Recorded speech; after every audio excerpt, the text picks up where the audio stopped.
Okay. I'll wait until... Will you let me know when we can go? Okay. Right, well, welcome everybody to today's meeting of the Children, Adults, Health and Wellbeing Policy Development and Scrutiny panel. It feels like a long time since our previous meeting, although I know it's only been about a month. But welcome to everybody. I would like to introduce myself to you. My name is Dina Romero. I'm a councillor in Southdown and I chair this panel. Liz?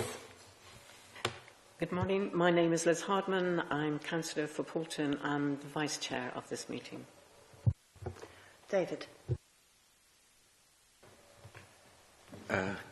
Good morning. David Harding, councillor for the Dew Valley Ward. Thank you, David. Chris? And could you say if you're a voting or non-voting member? Sure. Sorry, you were on.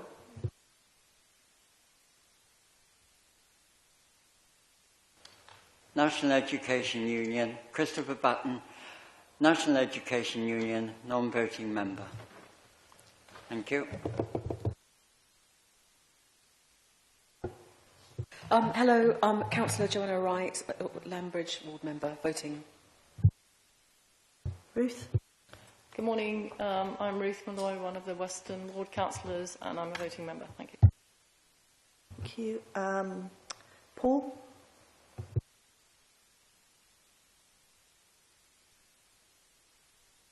We'll come back to Paul. Kevin? Morning, Kevin Burnett, NEHT. I'm a non-voting member. Thank you. And last member of the panel, Leslie. Good morning. My name is Leslie Mansell. I'm one of the councillors for Radstock and I'm a voting member. And just a clarification, all councillors here are voting members and Councillor Crossley? Paul Crossley, Southdown, councillor, voting member. Thank you. And then I'll come to the back row. Would you like to introduce yourself, please? Hi, I'm Carla Cooper. I'm the interim head of Young People's Prevention Services. Thank you, Carla. Mary? Yeah, good morning. Mary Kearney-Knowles, Director of Children's Services. We're sharing. Chris Wilford, Director of Education and Safeguarding for Baines Council. Thank you. And Laura? Thank you. Morning, everyone. Laura Ambler. I'm the Exec Director of Place for Bath and North East Somerset in the BSW Integrated Care Board. Thank you. And Paul? Chair, just to correct you, not all councillors have a chance to vote today, because I'm a councillor. I'm Paul May. I'm the Cabinet Member for Children and Young People, and I represent Pensford and Whitchurch Village. Thank you very much, Councillor May. And as you correctly say, not all councillors in the room can vote, but all councillors on the panel vote. Mark?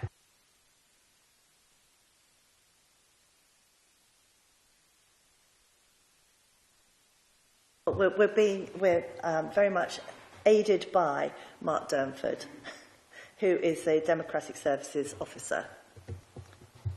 But we're not aided by our microphones. Well, whilst that's being sorted out, I shall move on to Mark telling us what to do in the event of an emergency.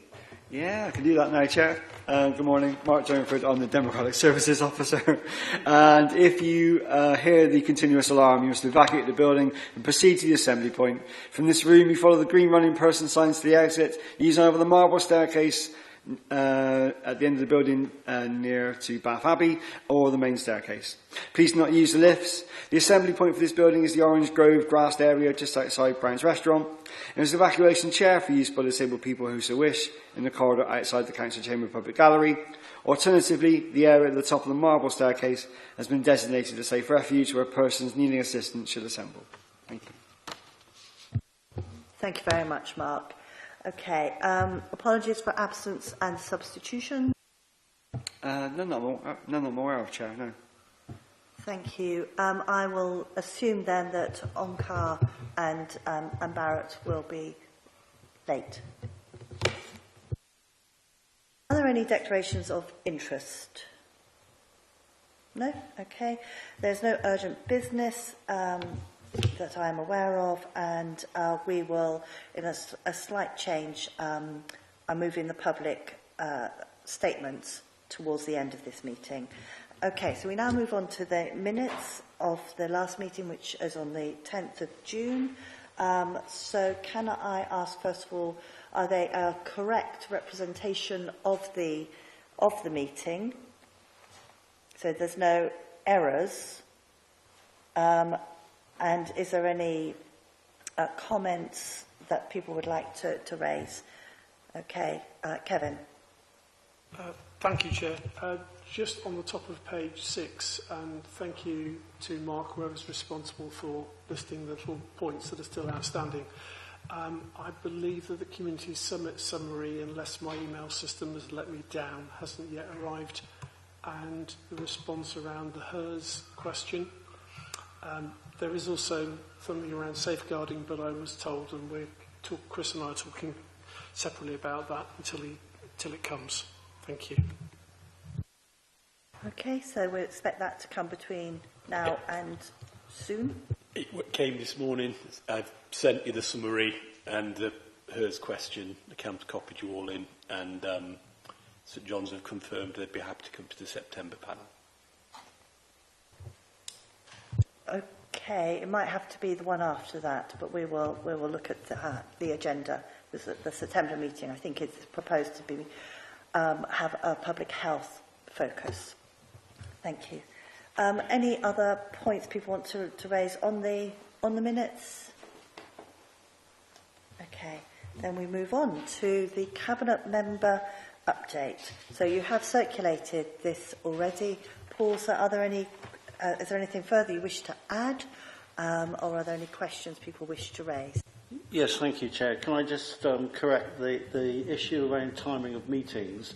The Youth Justice Plan, which you're considering today, has come after the Cabinet meeting, and therefore any comments that are made today that are relevant to the plan we'll bring up on Thursday night, or possibly ask you as Chair of the committee to raise any issues on Thursday night. So, but I'm hoping that it will be supported today and that you'll be able to second my motion on Thursday night, Chair. Otherwise, I think the other thing was the Ofsted thematic review. That was a review that was carried out without members being present. At the end, I did go along to the summary, and I said to them that the report that they're going to prepare, is it going to be confidential? And because I wanted it to come to the PDS, and they said that yes, we could issue it to the PDS. So when that comes in, I'll make sure that everybody gets a copy of it, and or make sure it goes on the next or the appropriate agenda for Children and Adults Health and Wellbeing Board. Otherwise, I think hopefully we have put in the link for the Health and Wellbeing Board, which we attended last week. It was very, very progressive, particularly talking about refugees in the area and how they're being dealt with. And there was an announcement around the Ukrainian youth ambassador, which I think was really positive. And we also talked about mental health in the area, which was really quite an enlightening, I think a positive presentation on that as well. So I can try and pick up any questions anybody's got, Chair. Thank you. Thank you very much, Councillor May. Kevin. Thank you, Chair. Morning, Paul, and thank you for the report. It was encouraging both on listening to the thematic review success, it sounded very positive, and the fostering hub, which was great news to hear as well. Can I just ask a couple of questions? One around the Culverhay site, and is there any resource implications around clearing the site, because it says something about it has to be delivered cleared, and if that has any impact on anything else that was planned to be, or whether that's already in the mix somewhere. Then the Ofsted annual conversation, is that just a desktop exercise? Is it like an inspection? How does that work as far as the authority goes? And could you explain some more around point 8, around the children with complex needs? Is this looking at who pays for what, and where does that sort of come into play? And finally, thank you for the bullet points under number 8 about the, number 7 about the well-being, what was discussed. If there could just be a couple of bits or just a little sentence around each for key things that we should know. And it's very useful to have the link, obviously, to go back and read in depth. But if there was something, as you really were explaining just a minute ago, about a particular thing, and these are the 2 things that I took away from it, would be lovely, just that, rather than go back to the minutes. Thank you very much. I'll try and answer all of those in order if I can. With the Culverhay site, the site, as the committee will know, is a corporate site, and under those circumstances that they've had to free up via the Cabinet the land for the free school and the AP provision, but that is contingent upon the DFE expecting us to clear the site. And I think, without giving specific figures at a public meeting, it's a considerable sum to clear that site because it's a sloping site and there will be retaining walls. But it is something that the council has got in their budgets because they were hoping that this would be the case. So there's no implications on any other schemes that are committed. On the Health and Wellbeing Board, the meeting was last Thursday, I think, which was after the deadline for doing the report to. I'm more than happy, and don't forget, we made the point that if anybody wanted to come along to that meeting, you'd be very welcome to, because it is nice, it is a public meeting. But I think that's fair comment that you've raised that, Kevin, but at this stage, I think I would just say that what I'll try and do, if in future, if we can get the timing a bit better, I will put that information in. The other one about the Ofsted meeting, once again, that's not a member meeting. It's where they come in annually, and there's a lot of preparation work that the officers do to submit to Ofsted. So it's not a formal inspection, but they do come in and do that every year, and they basically, if this is my interpretation, if they were worried, you would probably find that we got an inspection coming along fairly quickly. But there is a lot of work that goes in, and it's a really a positive meeting, as I understand it. I mean, if you want a bit more information, I'm sure Mary can give it to you, but that's my understanding of it. And the last one, the children with complex needs. Can I refer that to? Do you want me to? Yeah, I'm happy to pick up that point. Thank you, Councillor May. So we're currently doing a Laura, review. can I just ask Councillor May to turn his microphone off? Sorry. Thank you, Chair. So we're currently doing a review jointly. So we have a joint pooled funding arrangement which addresses children with complex needs or a high needs block.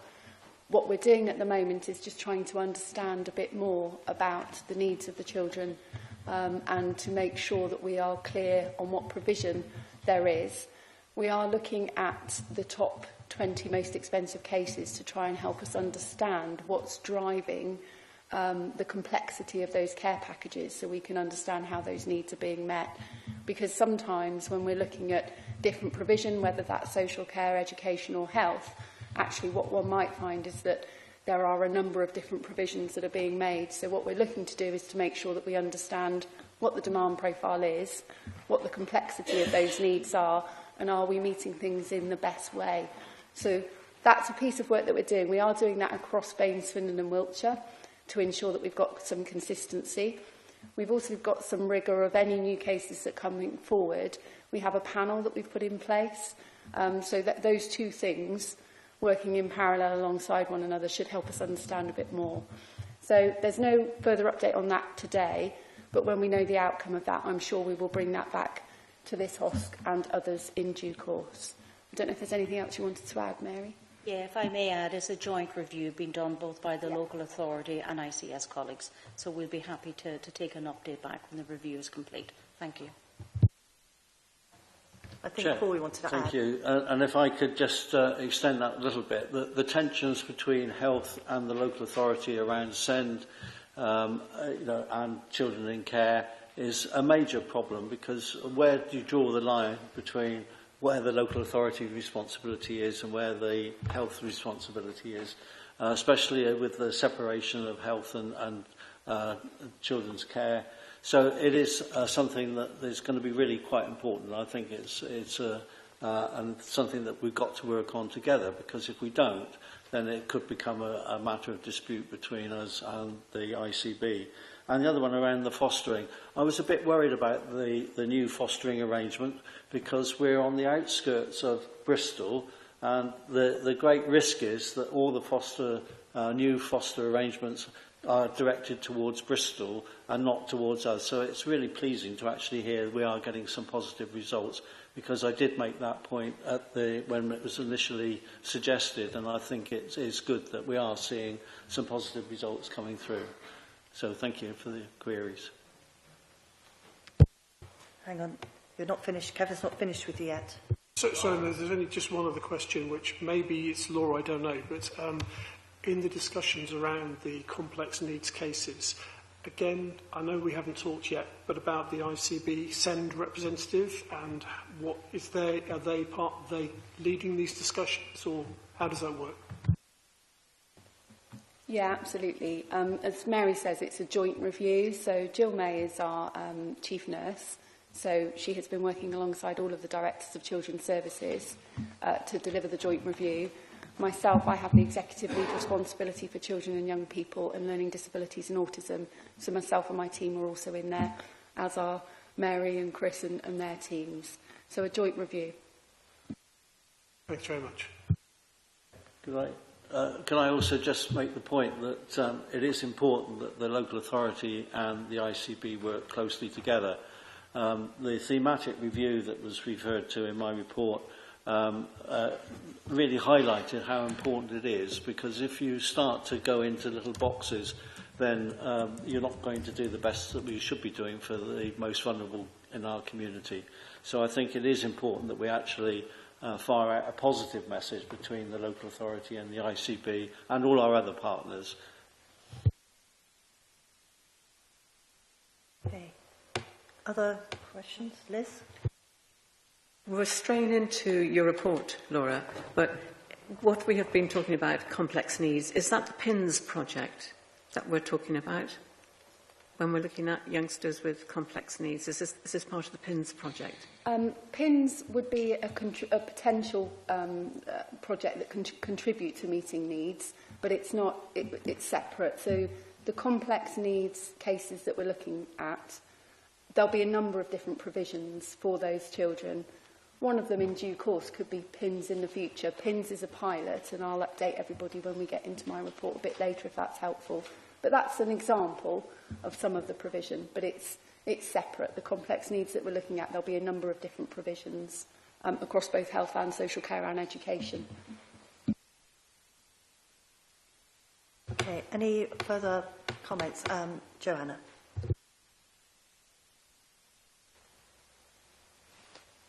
Yes, thank you. Thank you for your report. I have a question on the DFE safety valve update. It says our plans were developed with the support of an organisation called ISOS, an independent company that both provides support, research and analysis to local authorities. Can you tell us more about ISOS and who pays them? Thank you. ISOS no, I don't know what the ISOS stands for. I will find that out for you and make sure that's one for myself. But they're an organisation made up of people who've worked for previously worked in local authorities, worked for the Department for Education. They're a group of consultants who specialise in the education area. They do work specifically for the DFE. They do work for local authorities on SEN funding, on SEN processes, and we've worked with them very successfully before in the past, and we paid for them to come in and do a review of our first safety valve plan and look at areas that we could improve in resubmitting the second safety valve plan. But I will get you the ISOS. We have some more information on them generally and what they're doing and how they're doing that. I think that's quite important at this point with this piece of work. Yeah, I think that's a perfectly reasonable query, and I think we'll be only too pleased to do that. On the children's services side, we had the EY report, which we've been working through. You know, the pressures on children's services are quite enormous at the moment, and whether those are children's services in social care and SEND, that it is a need for us to make sure that what we're doing everything that we can to make long-term savings, but not at the expense of children. And I have one more question for the Adult Services Cabinet Member Lead. So please could you ask for these questions to be taken back, Councillor May? The cuts to adult services, we were told in February 2024 that the process would be undertaken with providers. When does this review of provision at risk of cuts close? When will the providers know that? And when will it be published? I'm sure that there are quite a few providers out there at the present who know nothing on those points. Thank you.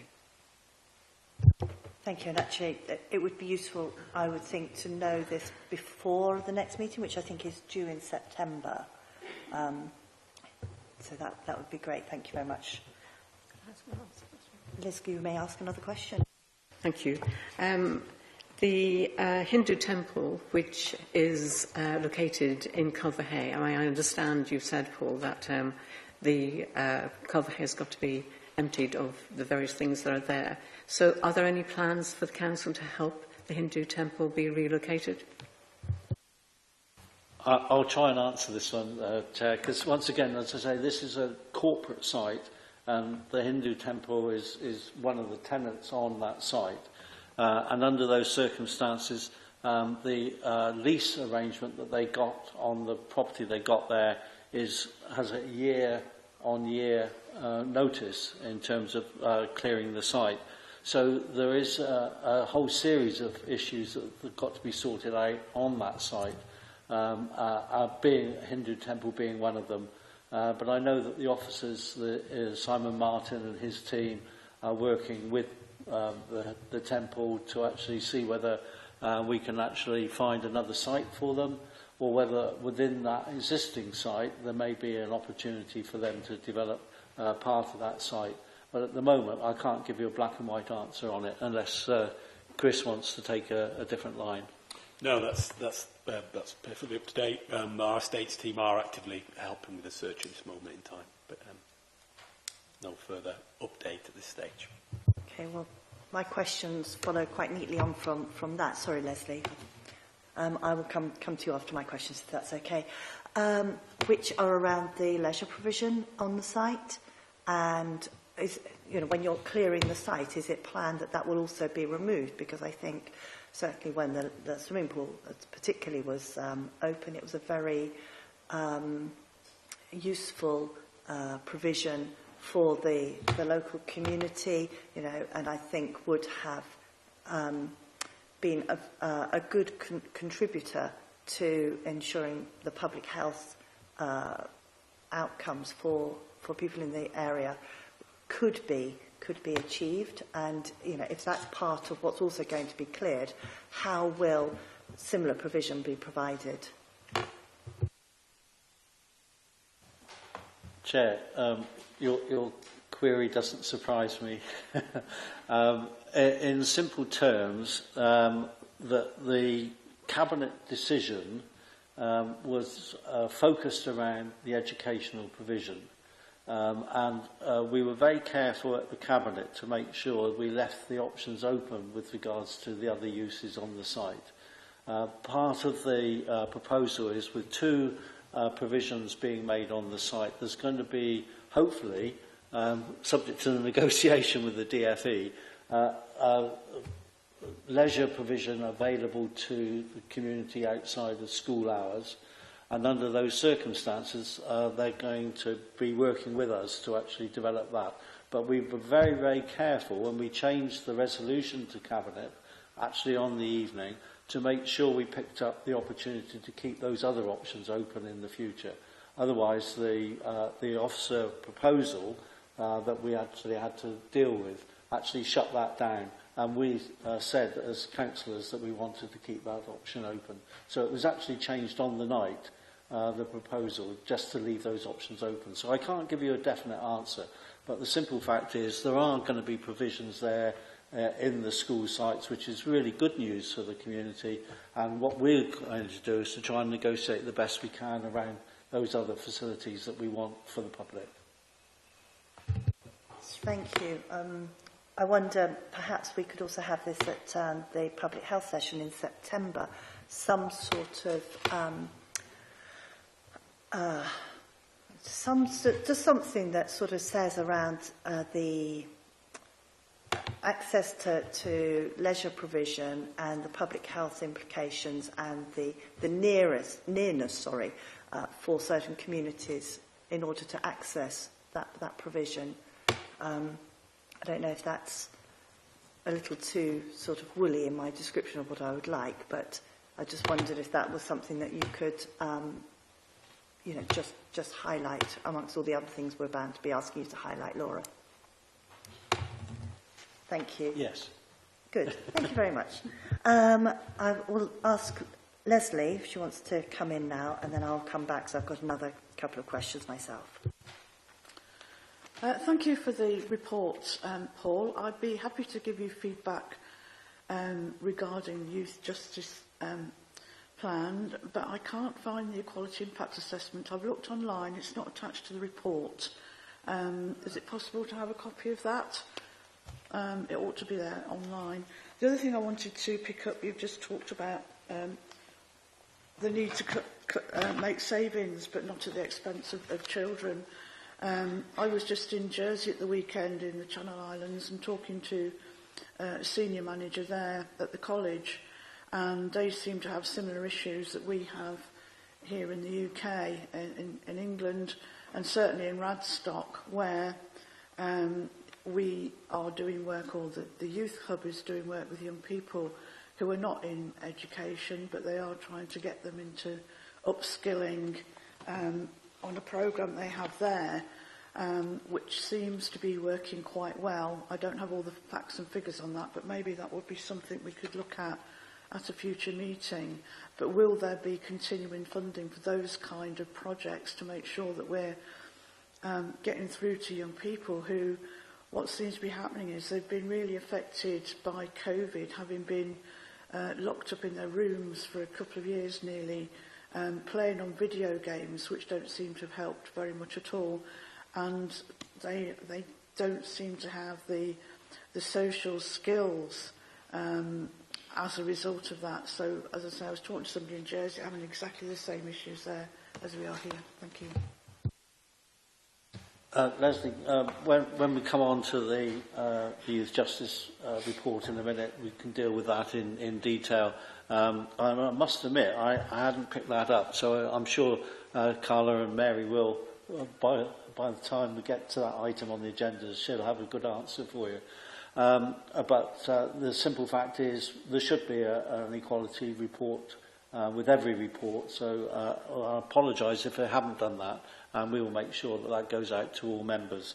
And the other point was around the funding and the social, emotional and mental health issues. It's one of the major issues that are affecting our SEND in the future, and we're going out with the children's services, the youth services. I'm meeting the acting principal at the college this afternoon because the whole range of issues about children have been suffering as a result of COVID, but we're now moving on beyond that. But the simple fact is those problems are there, and that's been one of the real reasons why we've had such an increase in the costs around education and healthcare plans for people, for young people. So it is a major issue, not just for us, but for other local authorities up and down the country.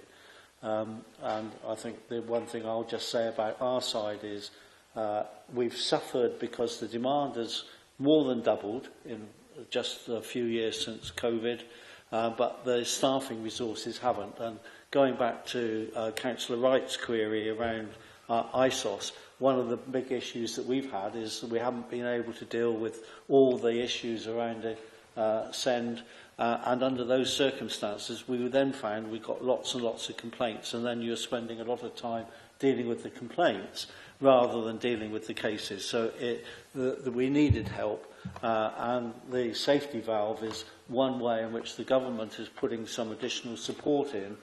I didn't actually highlight the fact that there's been a general election, Chair, and the submission that we put in has been held basically pending the new government. And at the moment we don't really know how these things are going to be dealt with, but it's a major issue for us because the simple fact is demand has outstripped our ability to provide, and the cost has outstripped our ability to fund it. So it's a real tension for children's services, and not being ducked by us, Leslie, it is something that is very, very real.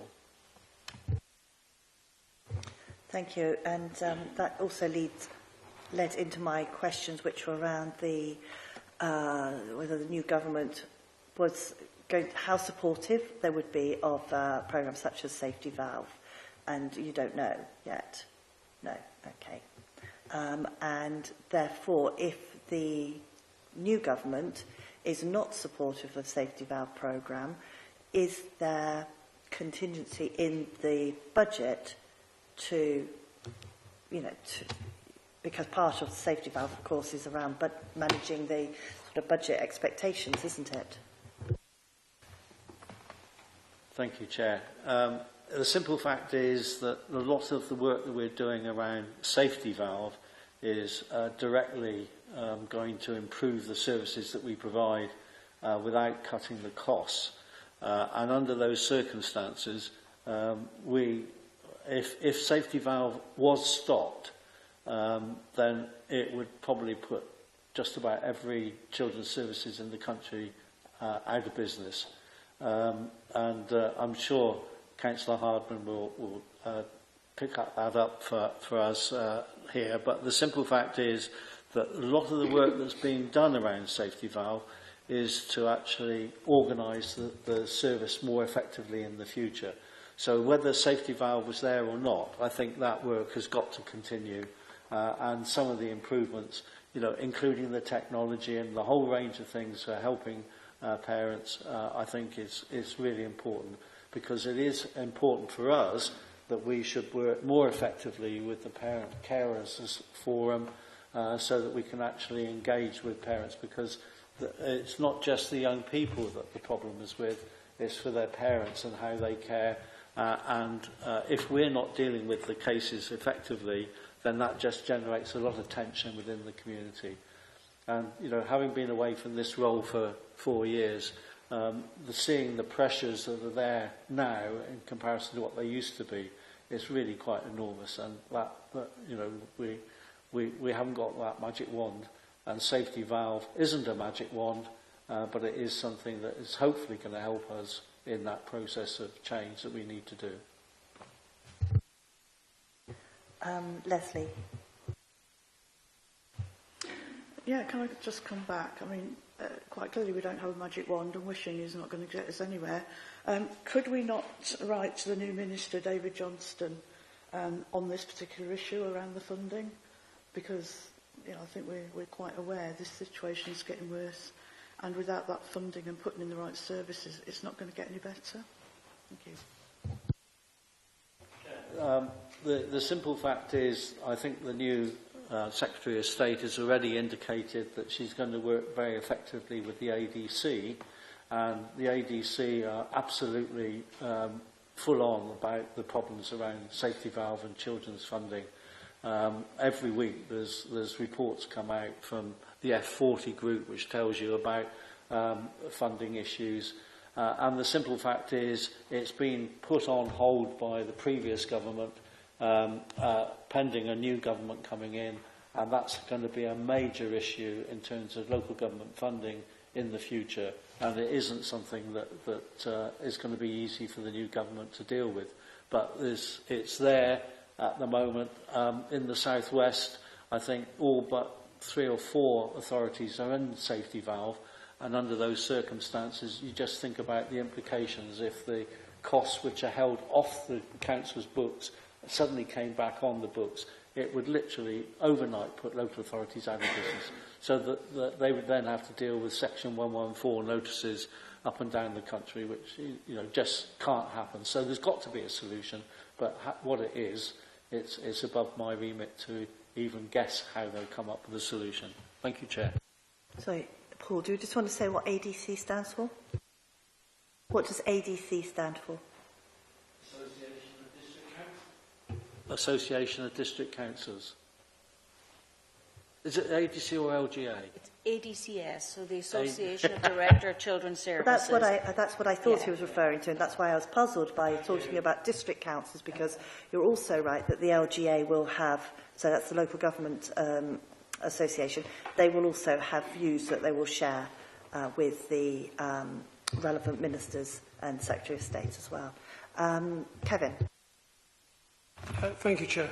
Just to say on the safety valve that without getting wrapped up in technicalities of safety valve, the good side was that the Children's Services did a fantastic job of actually preparing and looking at and reviewing and having in place the provision that needs to take us forward, which is fantastic.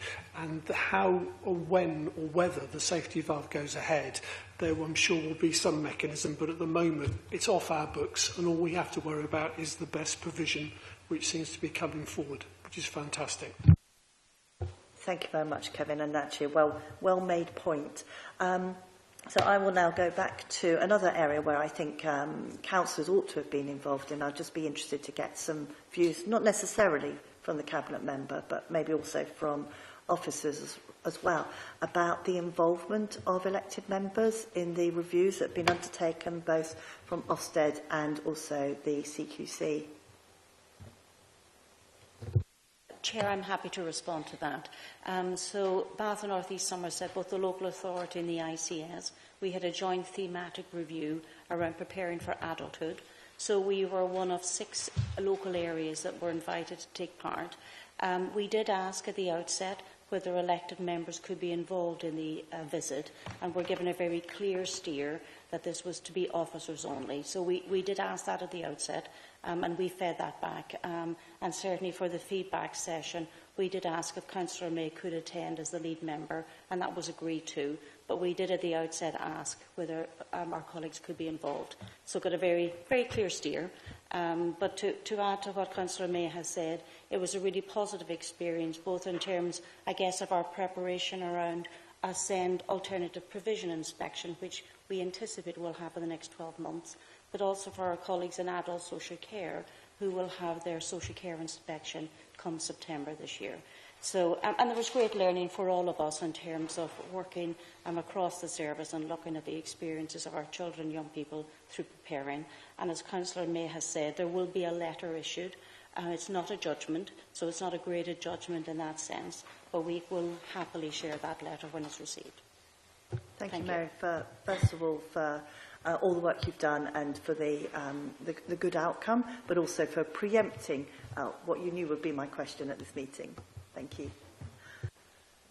Anything more you want to add, Councillor May? Yes, can I just say that they chose 6 local authorities up and down the country, and we were the one for the South West on the recommendation of the Department for Education. And I think it was an indication that they knew that there would be a really positive response from this area. So not only was it good for us, but it's about how children move from care into adulthood with adult services having different legislation than children's services, and there's always a risk that you get to a certain point, and then when you get to 18, you drop out of the system, and the adult systems aren't necessarily as sensitive as children's systems. But it's the transition, which we've been working on the 14 to 18 dimension ourselves, but it is an indication that this was a joint Ofsted and CQC study, and there's going to be a report later in the year. As I say, I got along to the final feedback, and the first question that they asked, any questions, I asked the very question that I wanted to know whether it was discreet or whether it wasn't, because I wanted to take it to the PDS committee, and they actually said no, it would be a public letter. So I'm very happy coming to the next meeting, if there is time on there, and actually giving those answers. But what was really positive was how they reacted to the way that our officers had engaged with them so effectively. And it was really quite pleasant as a councillor sat there hearing such positive remarks from both CQC and Ofsted. Thank you, Chair. Thank you. I'm not seeing anybody else who wishes to question you on this matter, then in which case then I will move on. Now, as I indicated earlier, that I've slightly changed the agenda, but I will now go back to item 8, which is the public statements and questions, and welcome Mr. Hartley Brewer, who I know is going to make a statement. And I think you've been given advice on this statement too. Yes, my microphone is not is that working? Okay. It is. Yes, good morning, Chair and Councillors. Thank you very much for letting me speak. As you've advised, I can't say everything I wish to say, so if I pause, it's because I'm trying to find an alternative word to express what I'm talking about. We all watched the Alan Bates TV drama in January about the post office scandal and the endemic corruption within the post office that silenced people's voices and put them in prison. Nobody listened to those people who spoke up. Today, this is another case about reputations being put before members of the public, and I really do beseech you to listen to what I have to say, and that would be very, very helpful. Thank you very much. Today, as elected councillors with no ties to health regulators, you have the chance to make recommendations that will confront and expose ongoing concealment of very serious alleged criminality by doctors in Bath. In doing so, thousands of patients will finally be given a voice, all of whom have the right to know they are being treated by doctors with untested criminal allegations, which are being concealed from them, and to know of their potential risk of harm. The words deliberate harm and doctors should never appear in the same sentence. Rarely, when they do, it is very hard for people to process because it goes against everything we hold to be good and true. It goes against every law in society. The place you should always be the safest is with your doctors. It took me a long time to process the true nature of the serious criminality that occurred. The concealment began before I'd even worked out what had happened. 3 senior regional NHS staff were the ones who instigated it. They concealed evidence from the clinical reviewer which perverted his report. They concealed evidence from me and then falsely claimed a full investigation had taken place. When I challenged the outcome of the review, I was immediately and repeatedly threatened with legal action in the police. I was smeared as vexatious, inappropriate, bullying, threatening, and had false allegations made. 2 of these senior staff are now retired. The 3rd person is now a very senior regional director at NHS who sits on your Health and Wellbeing Board presently. The concealment was then sustained by others at NHS, regionally, in conjunction with local NHS staff. The former director of nursing and clinical chair at the local level knew of the cover-up and did nothing to assist. Another former local member of staff who's now moved to another board, blocked evidence going to the board twice. Multiple other senior members of the present governance board refused to respond to my concerns. In the face of these very serious allegations, these senior staff who have a statutory duty to protect patients and uphold their safety place the reputation of the NHS first. They literally left thousands exposed in real time to the most serious, untested risk patients could face. None of us would want to be treated by doctors accused of deliberate harm and which hadn't been investigated. This is what those senior staff were prepared to do, to leave thousands at serious, untested risk. They say they care about patients, but their true colours were shown by their potentially criminal actions. Senior staff who covered up alleged serious criminal acts by doctors, leaving thousands of patients exposed to untested risk, have no place in the public health sector. The two doctors at the surgery in question, if they could do what is alleged, must have represented a historic, ongoing and future risk to patients. That risk has been untested as there has been no investigation. I have never said that I have evidence of fraud and conspiracy. No one is going to write in the notes, this is a conspiracy. But there is clearly enough evidence to indicate something wrong happened during the multiple consultations with the two infectious disease experts and which gives potential to the allegations. In a case involving, as the GMC stated, very serious allegations of bad faith, deceit, fraud and collusion, it is impossible to expose the wrongdoing without a fit-for-purpose investigation that includes adversarial interviews. And there are two first-hand witnesses to the events who have not spoken up and have never been spoken to. This is why no statutory body investigated it, because they didn't want to expose the rarest of the rare and the fallout that would come with doing so. All I've ever called for is investigation in the public interest. And as the Professional Standards Authority, GMC's regulator states... Mr Hartley-Brewer, can I just ask? Yes. You've had already 3 minutes. So it's literally a minute left. Sorry. I'll make it 30 seconds. Okay, hold on a second.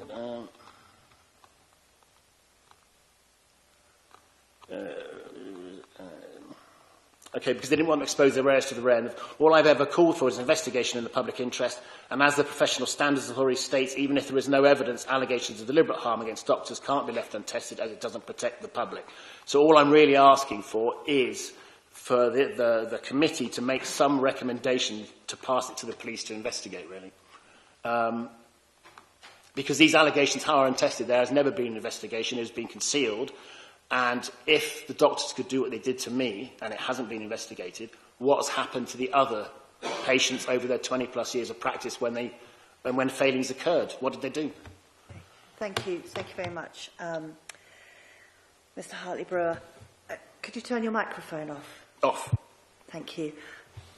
Okay, so thank you very much for your statement. I know that you are aware of the limitations of what this panel can do, but what I will suggest is that we pass on your statement to our health colleagues and any other appropriate partners, so that actually that can be considered and the right avenues then for any progression to be talked through with you.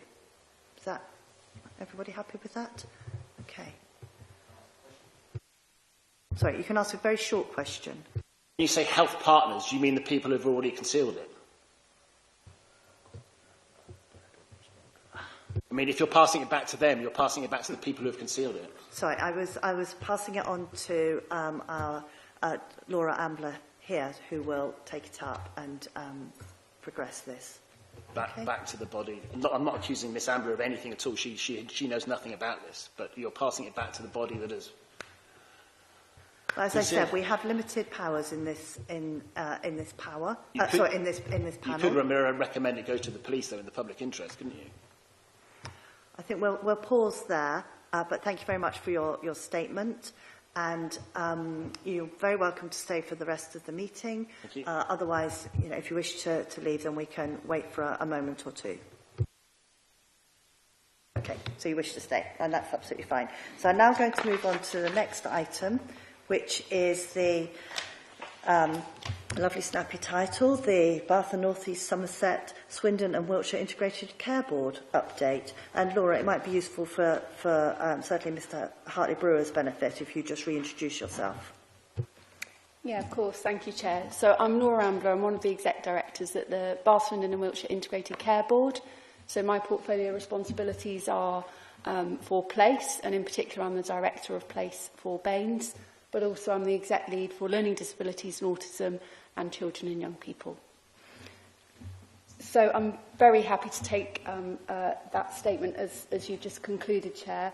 What I have for the committee today is my usual update report, and in it I understand that members will have had chance to see this, but I just wanted to pull out 4 key areas, if I may, Chair. So I wanted just to talk briefly about the Primary Care Access Recovery Plan, then give a very factual brief update on the British Medical Association GP collective action. As we've referred to already, the Partnership in Neurodiversity in Schools, the PINS project, a really exciting project. I'd like just to draw your attention to that. And then just a very brief update on where we are with the CELIS Elective Orthopaedic Centre. So if I may, Chair, starting with the Primary Care Access Recovery Plan, a reminder that this plan forms part of the NHS operational planning guidance, and it supports the fuller stop-take vision, which is focusing on the first element, access to care and advice. Excuse me. Now, there are national ambitions for the Primary Care Access Recovery Plan. They're set out in the report, but again, just a reminder, it's to make it easier for patients to contact their practice and for patients to be managed on the same day. Now, whether that is either through an urgent appointment on the same day or a non-urgent appointment that's given within 2 weeks, or signposting to another appropriate service. So the Primary Care Access Recovery Plan seeks to support recovery, and it focuses on 4 key areas. They're set out in a little table in your report, and they're around empowering patients, modern general practice, building capacity and cutting bureaucracy. And there are examples in there on what that area of focus will be for each of those areas. What I particularly wanted to draw out for the committee is just the progress, really, in BSW. And I think it's fair to say there's been really good progress in the first year. So a flavour of some of the highlights, and these are also set out in the report. BSW is the 3rd highest ICB in the South West for face-to-face appointments. It's the 4th highest for the number of appointments offered per 1,000 population, and we're joint first in South West for the percentage of practices with prospective records access enabled. So that's quite key. We're also first in the South West for the percentage of practices which have completed care navigator courses, and we're the first in the country with 6.6 registrations per 1,000 GP population via the NHS app. And you can see some benchmarking in the report there as well. So in terms of this item, the next steps are that the second year will focus on securing foundations of good, equitable and consistent access and also resilience. So we'll bring you a future update on that in due course. So for the second update that I just wanted to pull out from this report, just a factual update really around the BMA GP collective action, and to highlight that the BMA are currently balloting GPs on taking collective action in England, and that process will run to 29th of July. The decision to launch the ballot came after the BMA entered formal dispute with NHS England following the member referendum on the 24-25 contract changes in March. And it's just a reminder really for the committee that collective action is not the same as strike action. What it means is that it could see GPs prioritising their focus of their work. So discussions are ongoing. To stress, nothing is fixed at this point. All plans are being explored and clearly will be subject to change when we know more. So just a brief factual update on that one. What I would like to do, Chair, if I may, is just spend a couple of moments on the Partnership in Neurodiversity in Schools project. This is a really exciting project. I think the committee members may have heard me speak about this before. We're delighted that we've got a partnership approach on this. So we're working with the local authorities, our parent carer forums, and we're one of the pilots that are supporting primary schools to help them meet the needs of neurodivergent children. So this is a needs-led approach. So what we mean by that is without the need for diagnosis, so getting support in there early, early interventions. Excuse me. The hope is that by supporting primary-age school children and helping schools themselves in how they identify and support needs, clearly we start to build tools that can be carried through to adulthood for our children and also start to build some of that expertise in our schools themselves. So this is about assessing and meeting the needs of SEND in mainstream schools. And as we know, that's the foundation for improving outcomes, parental confidence and sustainable SEND system, which is one of the key things that we've got envisaged in our SEND alternative provision plan. So what the PINS project will specifically do is that they'll bring health and education specialists and expert parent carers to help shape the whole school SEND provision, provide early interventions at a school level, upskill school staff and support the strengthening of partnerships between schools and carers. So it's really testing a new model, if you like, for getting outcomes through that strength and partnership working, and as I say, leaving that legacy of strengthened knowledge, skills, and improving the environments to better the needs of our neurodivergent children. So we're really excited with that. Current status is that there are 40 schools that are currently signed up to that, so we're really looking forward to bringing that back in terms of an update. And then just finally, Chair, the fourth thing I just wanted to pull out from the report, a brief update on the SELIS Elective Orthopaedic Centre. A reminder, committee members will have heard me talk about this before. We secured £25 million worth of national funding for a centre of excellence. What it will be able to enable is an additional 3,750 non-emergency orthopaedic operations a year, so obviously a significant contribution to our capacity, not just in our ICB but regionally. And it's just to let the committee members know that the breaking ground event, now that planning is secured and we're at that stage, is on Wednesday 24th of July. So they were just the headlines from me, Chair, but as always I'm happy to answer any queries. Thank you very much, Laura. Kevin. Thank you, Chair. Thank you, Laura. It sounds like there's some good things happening and some great things around your success criteria, your KPIs for primary care access plan. Just out of interest, the first question that came to mind was how many out of how many authorities are we third? Or I know you want to be first in all of them, but at the moment, how many authorities that actually is. You mentioned about the NHS application registrations. Is this a new app? Is this the one that was brought out in COVID? What is its role and function? How is it being told to people and sort of used or advertised to get people to use it? Could you elaborate also on the prospective records access and the One Care Navigator course, which sounds a bit like the Royal Air Force?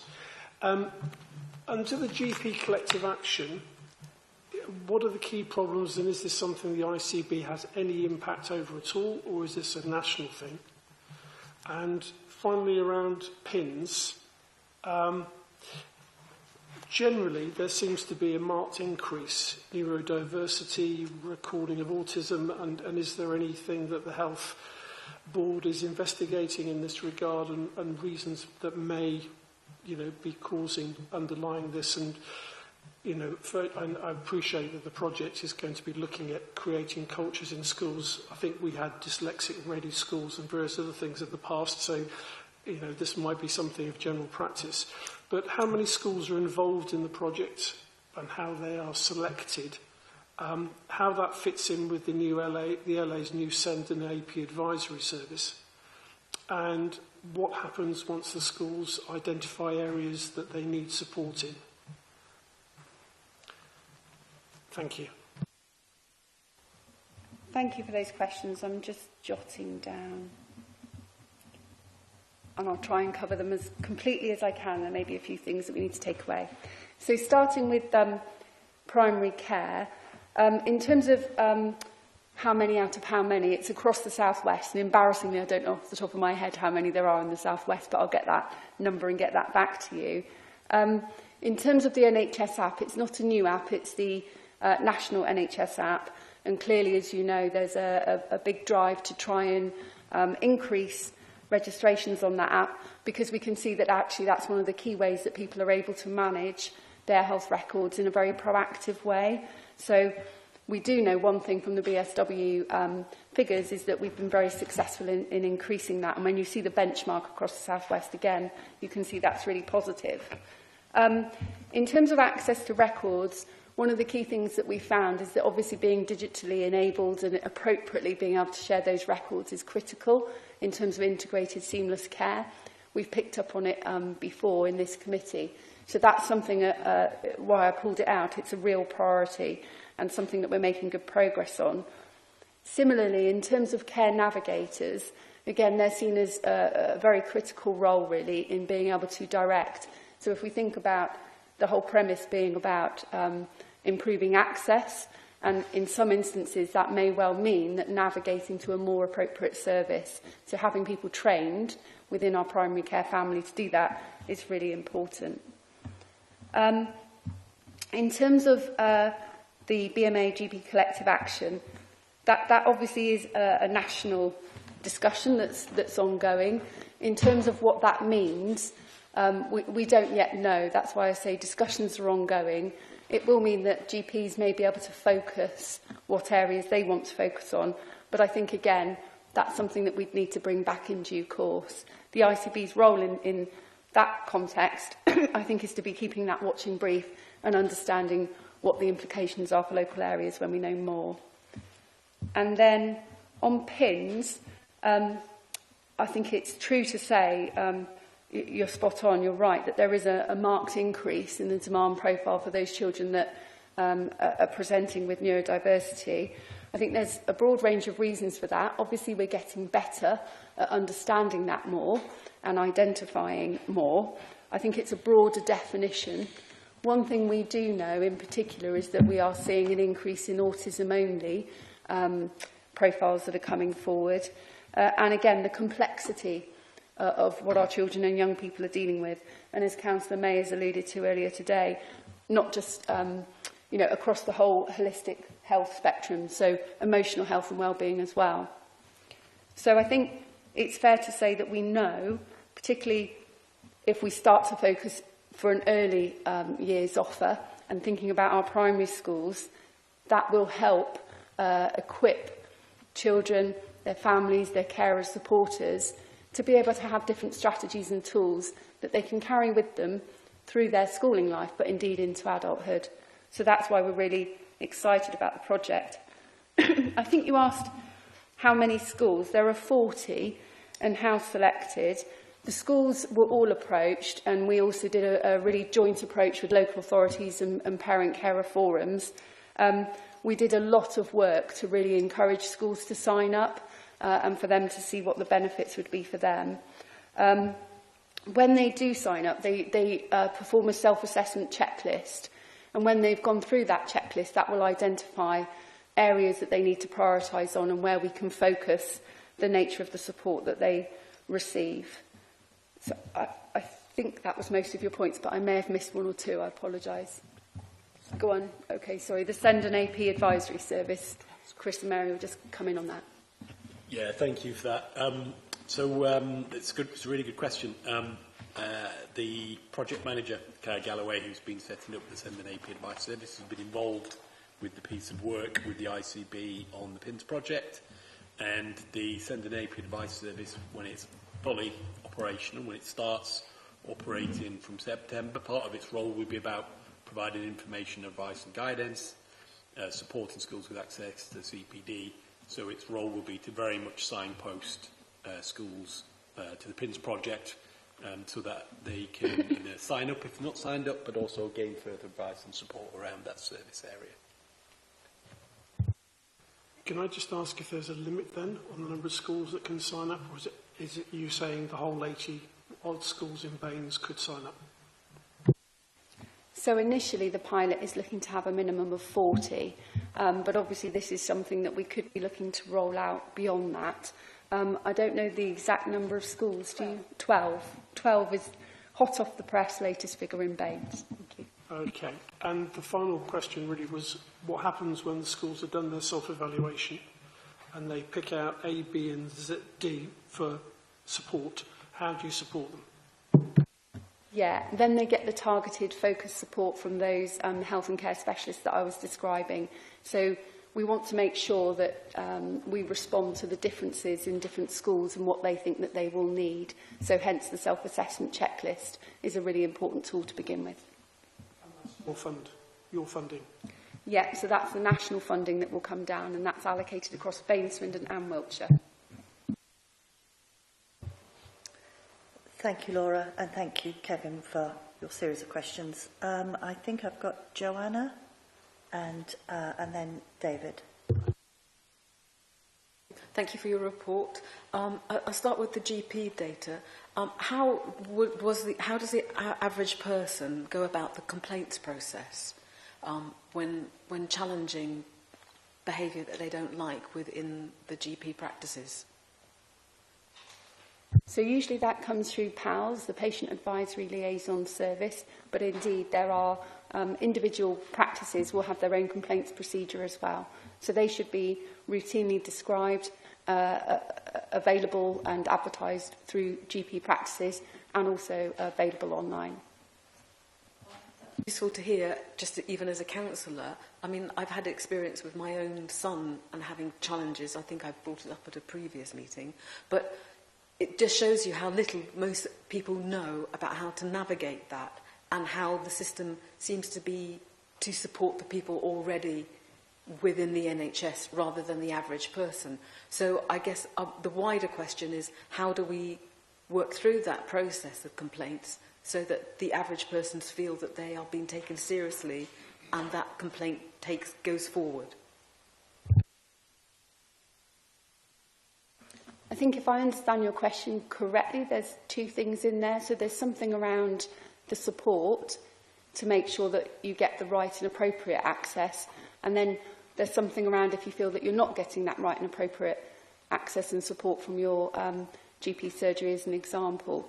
So as I would say, I think there are formal processes in terms of a complaint process through primary care and, as I say, through the Patient Advisory Liaison Service. But equally, I think there's something around making sure that we have more wraparound support. So there are other services. Not everything needs to be funneled directly through primary care. So hence that care navigation, thinking about some of our other wider services for access may be appropriate. It's a bit difficult not knowing the individual case, but they're the two avenues really that I think would be available to you. So at a GP surgery, understanding what that care navigation support offer looks like would be another point of call I would suggest. That it would be useful for you to come back to this committee with a bit of actual information about how that works and how that sits, so that, you know, even as a counsellor, we can pass that information back to residents. Because at the moment, it just feels very like it's language that's used around people rather than talking to people about the problems that they have. They have a problem, they don't know where to take it, and the avenues don't exist. And then when they are given them, they're given a complex viewpoint, and then they're still left with nothing. Yeah, I understand the point, Councillor Wright. I think what I'm saying is that in terms of improving access, that's why that's the focus of the areas that were set out in the report. I think what you're saying is, and then what happens if it's still felt that that's not good enough? So why don't I take that one away and come back with what would be the next steps in that instance? And maybe we can think about, have we got something that frames what that offer is, particularly around the broader support? Have I understood that correctly? Yeah, okay, thank you. Is about the partnership and neurodiversity in schools. Great to hear that this piece of work is taking place. However, I have received information both from a parent, that was a public letter sent out through the Palladian Academy Trust to all parents on the 5th of June, that funding does not match spending, essentially, and that there are going to be a massive problem within the schools and how they support schools, and also that all unfunded SEND provision will be stopped due to financial difficulties. So it's brilliant that there is this piece of work between schools and the ICB and the local authority, but we have to readily see the problem is that schools are overwhelmed by their financial situation. They are losing staff left, right and centre. They can't cope with just the regular day work that they are expected to do. And now we're expected them to do another piece of work on top of that when they can't even cope with what they're meant to do. So it's fantastic, but at the same time, how are we actually going to look at this as a wider problem? and raise that issue within this piece of work? I think that's probably more of a political question than a question that can be easily answered by officers. But I know the politicians in the room will be using their own avenues, I'm sure, to raise those points. And I'm sure Councillor May will be adding something right now. I mean, that issue around the Palladian Trust, that has been referred through to me, and I've spoken to Chris Wilford about it. It's one of the issues around the funding that comes out to schools through the Dedicated Schools grant, whether they've got enough money to do that, they're in a competitive marketplace, how are they performing, but there is quite clearly in that funding, there is funding there for them to be able to do the job correctly and properly. And I think the issue that Laura is mentioning is something slightly additional to that, but the simple fact is if there's a problem with one of the multi-academy trusts, that's an issue for the Department for Education, not for the local authority, and under those circumstances then they go back and they look at it and see A, whether they can support them, or B, whether they look for an alternative arrangement for that trust. So it is something that is actually beyond our scope as a local authority, and I've got to say, unfortunately, because I've been around for a long time when schools were the local authorities, and the situation around the Department for Education is that they're now much more working towards having local area partnerships approach and action plans. So they are getting better at talking to the local authority, but it is still something where, if you look at Baines in simple performance terms, we do all right. What it doesn't do is it doesn't deal with those types of issues where individual multi-academy trusts are having problems. And I think there's also another element there, which is schools are being asked to do more and more with less and less, and I do hope that the new government picks up on that element and addresses it. You said it's not a political issue, but I think that I'm not trying to make this a political issue for officers, but I do think that it's important when they come back to review the piece of work, which is the partnership in neurodiversity in schools, that you raise the point that schools are under pressure and that you are now asking them to do more. That's a reasonable point for officers to make. And how do we follow that through for them? Yeah, I think that is a very reasonable point, and it came about, I think it's fair to say, when we were looking at encouraging schools to join.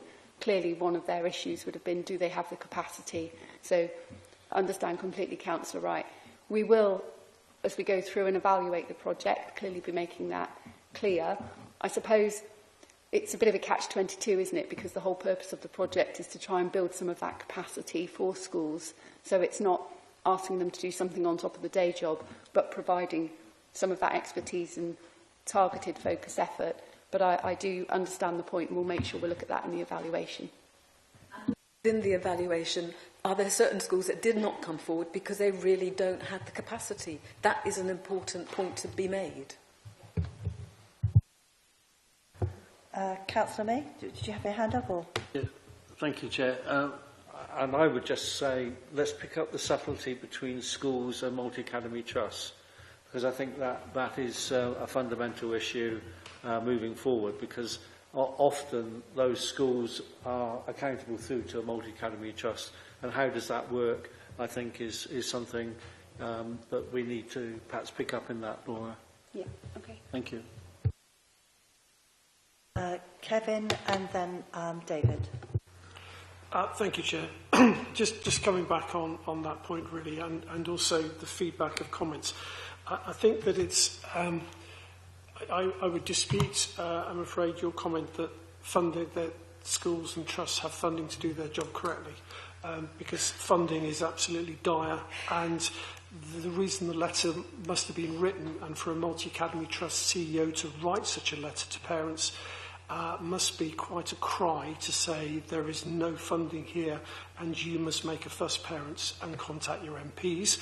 I'd also say that the feedback is important on the loop that Ofsted, particularly any conversations you have and anything else, it's about time Ofsted fed back to the DfE as much as they feed back to schools and to frontline services, because they have a key role here in listening to what is actually going on the ground, and to feed that back as an outside external review body, because I don't think they're getting the message, whether it's in children's services, whether it's adult services, whether it's schools, however it is, the message isn't getting back that with support staff pay awards not being funded and everything under severe pressure, that again the most vulnerable children are getting penalised and schools are having to shed the support staff that would be there to look after them. And this is why she has to write this letter, and I think it's criminal. And I do appreciate, Laura, that PINS is about trying to support, even though it does sound a bit crazy giving some extra things, but if you have a huge issue of autism, then to try and reduce that is one key part of that picture. I suspect you might just say yes. I won't respond to the political point. All I'm saying is that the multi-academy trusts get their funding from us, but via the DfE. And under those circumstances, some actually can be positive and some have problems at various times. But the issue is quite clearly, as I see it, with the DfE, not with the local authority in the system that we're in. If we still had lots of schools, then we could deal with that in a different way. But the funding, about how a multi-academy trust is set up, the amount of administration, how much money goes from the multi-academy trust to the school, it's all beyond our remit. And I feel really sorry for the multi-academy trust that's saying that, but it isn't something that we can actually deal with. And I was making, if you like, a political point, and I apologise for that, because we normally try to keep away from politics. But it's still an issue, I think, in the way that education has moved, that the local authority should be interested in the outcomes of what's going on in schools rather than actually running the schools. So, as I say, I apologise for using a political point, but it is a simple fact that the process is now driven by the Department for Education more than the local authority. And when they get problems, they come to us, but they've then not given us the funding to be able to deal with those in the way that we used to. Thank you. So on my list I have David and Leslie and then Ruth. So David. Thank you, Chair. Laura, with respect to your primary care access recovery plan, I was wondering if we could see a little bit more information, particularly figures for Baines rather than the ICB, benchmarked against the other local authorities in the southwest, and possibly Baines GP practices by deprivation quintiles. I think those might be quite important, particularly with access to IT, etc., particularly amongst the elderly. And with respect to the building capacity component, ultimately, the number of fully trained GPs and new doctors will drive the service.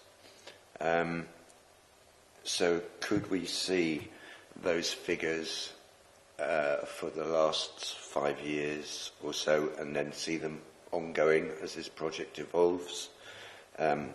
So fully trained GPs, new doctors, and the other health professionals that are funded through the ARSS programme, so pharmacists, dietitians, OTs, physios, and physicians' assistants. Yeah, I think those would be the main things. If I may email you with the going forward. Yeah, absolutely, Councillor. That's fine, and I think that's spot on. It's looking at that workforce, isn't it, in the most holistic way. So not just fully trained doctors, but also thinking about the other pharmacists and allied health professionals and the ARS roles. And yeah, if you email me directly, I'll have a look and speak with colleagues about what that breakdown goes to in terms of the data. But thank you for your questions. Thank you, David. And next I have Leslie. Yes, thank you for the report, Laura. It would be helpful to have it a bit earlier than we are getting it at the moment. I wanted to pick up 2 or 3 points. One around the dental van. How can the more isolated communities have access to this? So I'm thinking in particular, obviously, of traveller communities and boat dwellers. And talking to a boat dweller the other day at Salford, they were saying that the only way they can get dental services is to register at their parents' address and drive a 200 miles round trip to actually see a dentist. You mentioned the health app. I have people saying to me that they're concerned in my ward around providing information electronically. So who has access to that? And on the PINs, I think clearly it's a very positive way forward, using a social model of disability rather than the medical model, which is about removing the barriers, not creating them. And it's really positive that you're going to be looking at neurodiverse people without having to prove it, basically, getting a diagnosis, which is costly and time-consuming. How will that translate for people who need those diagnoses? Because I've got people in my ward who have housing issues and being told by the housing services that they need to get a diagnosis before they can get any kind of service. It's really complicated. So how will this tie in with that? I actually work with a lot of neurodiverse people. I don't think it's something that's on the increase. I think it's always been there. We're getting better at recognising it. And lots of things that we can do don't actually cost much money or any money. What training will be brought in? What kind of information will be provided? Because I think what happens is it's quite often just missed because people just don't know. Thank you.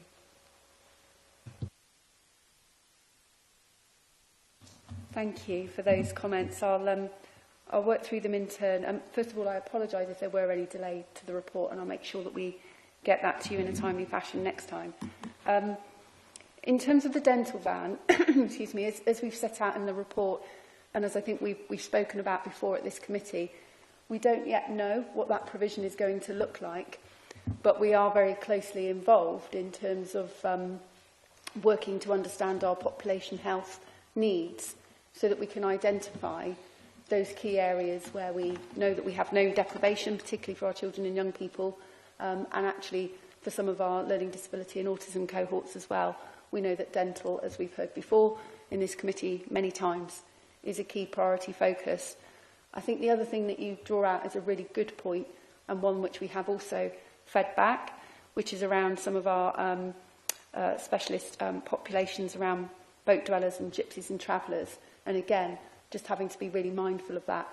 Clearly, the dental ban provides a unique opportunity in that sense because it's an in-reach into communities, if you like, opportunity.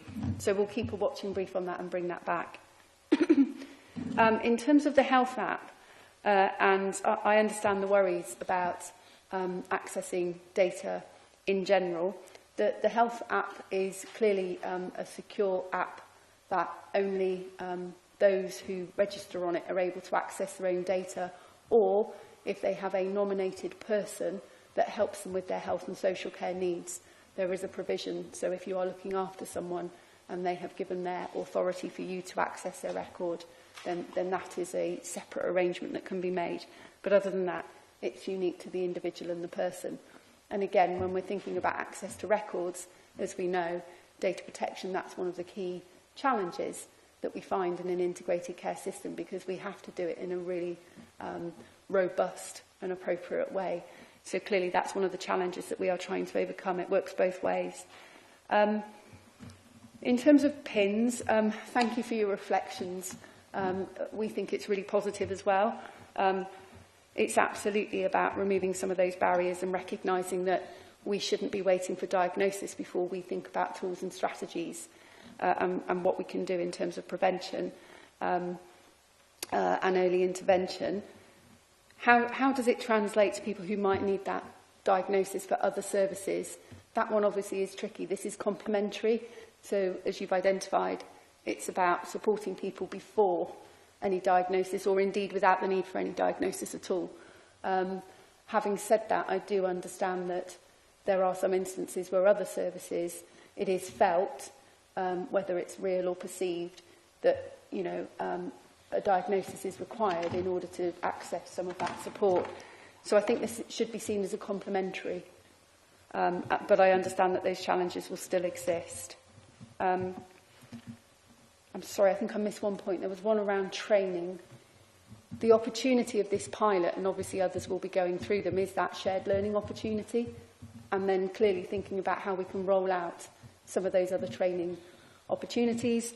We've also got other trauma-informed opportunities that are happening for our children and young people through schools. We're taking a trauma-informed approach, and also when it comes to something like autism, very specific Oliver McGowan training as well, which we now offer not just to our health colleagues but also across social care.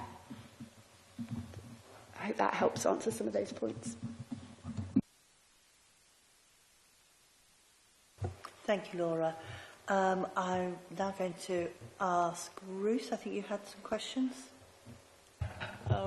Well, thank you. Thank you for the report. I have one question about clarification and then another question about dental care. So the clarification was right at the beginning, the Primary Care Access Recovery Plan, saying there are 6 primary care networks in Wiltshire covering between the largest, I assume, 3 Valleys and then part of Bath, 26,000. Do you mean Bath and North East, Somerset, Swindon and Wiltshire when you write Wiltshire there? Because it wasn't very clear to me. It's an error. Thank you, Councillor Malloy. It should say Bath and North East Somerset. It shouldn't reference Wiltshire at all. Ah, okay. All right. Right. So thank you. That was it. And then about I was just thinking then a bit more about the dental services and so on. Is there, so this is for information because I really don't know, how do you identify which children, you know, urgently need dental care? Do the schools regularly ask, are they allowed to ask parents, carers, you know, whether their children are having regular dental checkups? Would that be in any way helpful, just as a way of following up to make sure that, you know, prevention is always better than cure, isn't it? And we did talk another time, I think, about, you know, people going into schools and teaching children how to clean their teeth and so on, and so that's brilliant. But as part of that, is there any way of getting that information and then following it up if necessary? Yeah, our Director of Public Health, Becky Reynolds, the Public Health Nursing team has got a programme for, as you say, oral health for children and teeth brushing. We also have one for learning disabilities and autism as well, so we can come back and provide that information. That's one way of getting the statistics. The other is obviously we also then know and we record how many children present at our acute hospitals, sadly, particularly needing tooth extraction. And we know that's one of the significant, sadly, increasing statistics that we have. Thank you, Ruth. I think Leslie wants to come back, I guess, after having written down all the answers that you gave, Laura. Yes, thank you, Chair. Sorry to come back. I missed the question. You talked about, on the pins, that 12 schools across Baines and Wiltshire are going to be involved. Are there any in the Radstock area that will be involved? I don't know which of the 12 are in the Radstock area, if any, but if I can take that away and come back, perhaps I'll get a list of the 12 schools in Baines. Thank you. Right, just checking. Liz, did you have any questions, or have all your questions been asked? All my questions have been asked, actually, so a big thank you to the wide range of questions that have been asked, because, as I said, all mine have been covered. Thank you. That's okay. Apparently, Kevin, not all of Kevin's questions have been asked. It was just, thank you, Chair. It was just something, and Laura, I may have missed it in your fantastically helpful answers earlier. And I quite agree with Leslie that there's probably been always a lot of neurodiverse people, and maybe the system has coped in a different way with them. But has the project built up, or is going to build up, this sort of research into why, if you like, okay, we may be getting better at understanding, but there must be other reasons, whether it's the way social media impact, where children are doing different things, we've had lockdown, other things are happening, and how could we prevent some of these things? And as a grandfather of rather 3 grandchildren who all have autism, it's very interesting to see how both families deal with that and also schools. Yeah, thank you for those reflections, really helpful. I think it's right, isn't it, to say that is it an increased prevalence, or have we just got more awareness? And I think it's right to say that it's more awareness, and I think we're slightly more sophisticated as well in understanding the different types of needs, and the need to focus on individuals, because that's what it really comes down to. It's really about understanding what an individual's needs are and what we can do to meet those individuals' needs, rather than trying to categorise, if that's the right language. In terms of, will this specific project look at that, in terms of why the increase in demand profiles and what are we seeing and what might be driving some of those factors? Yes, it will, in part, but I think broader, we have a learning disability and autism and neurodivergence programme of work. We have a programme board. Officers from the council sit on that, along with our providers and along with health colleagues. And this is one of the core areas of work for that programme board. So I'm very happy to bring an update perhaps on that board, if that would be helpful to one of these committee meetings, so you can see the full programme of work. I know we're scheduled to bring something from the Children and Young Persons Programme Board as well. Maybe we can do the two aligned. Thank you very much, Laura.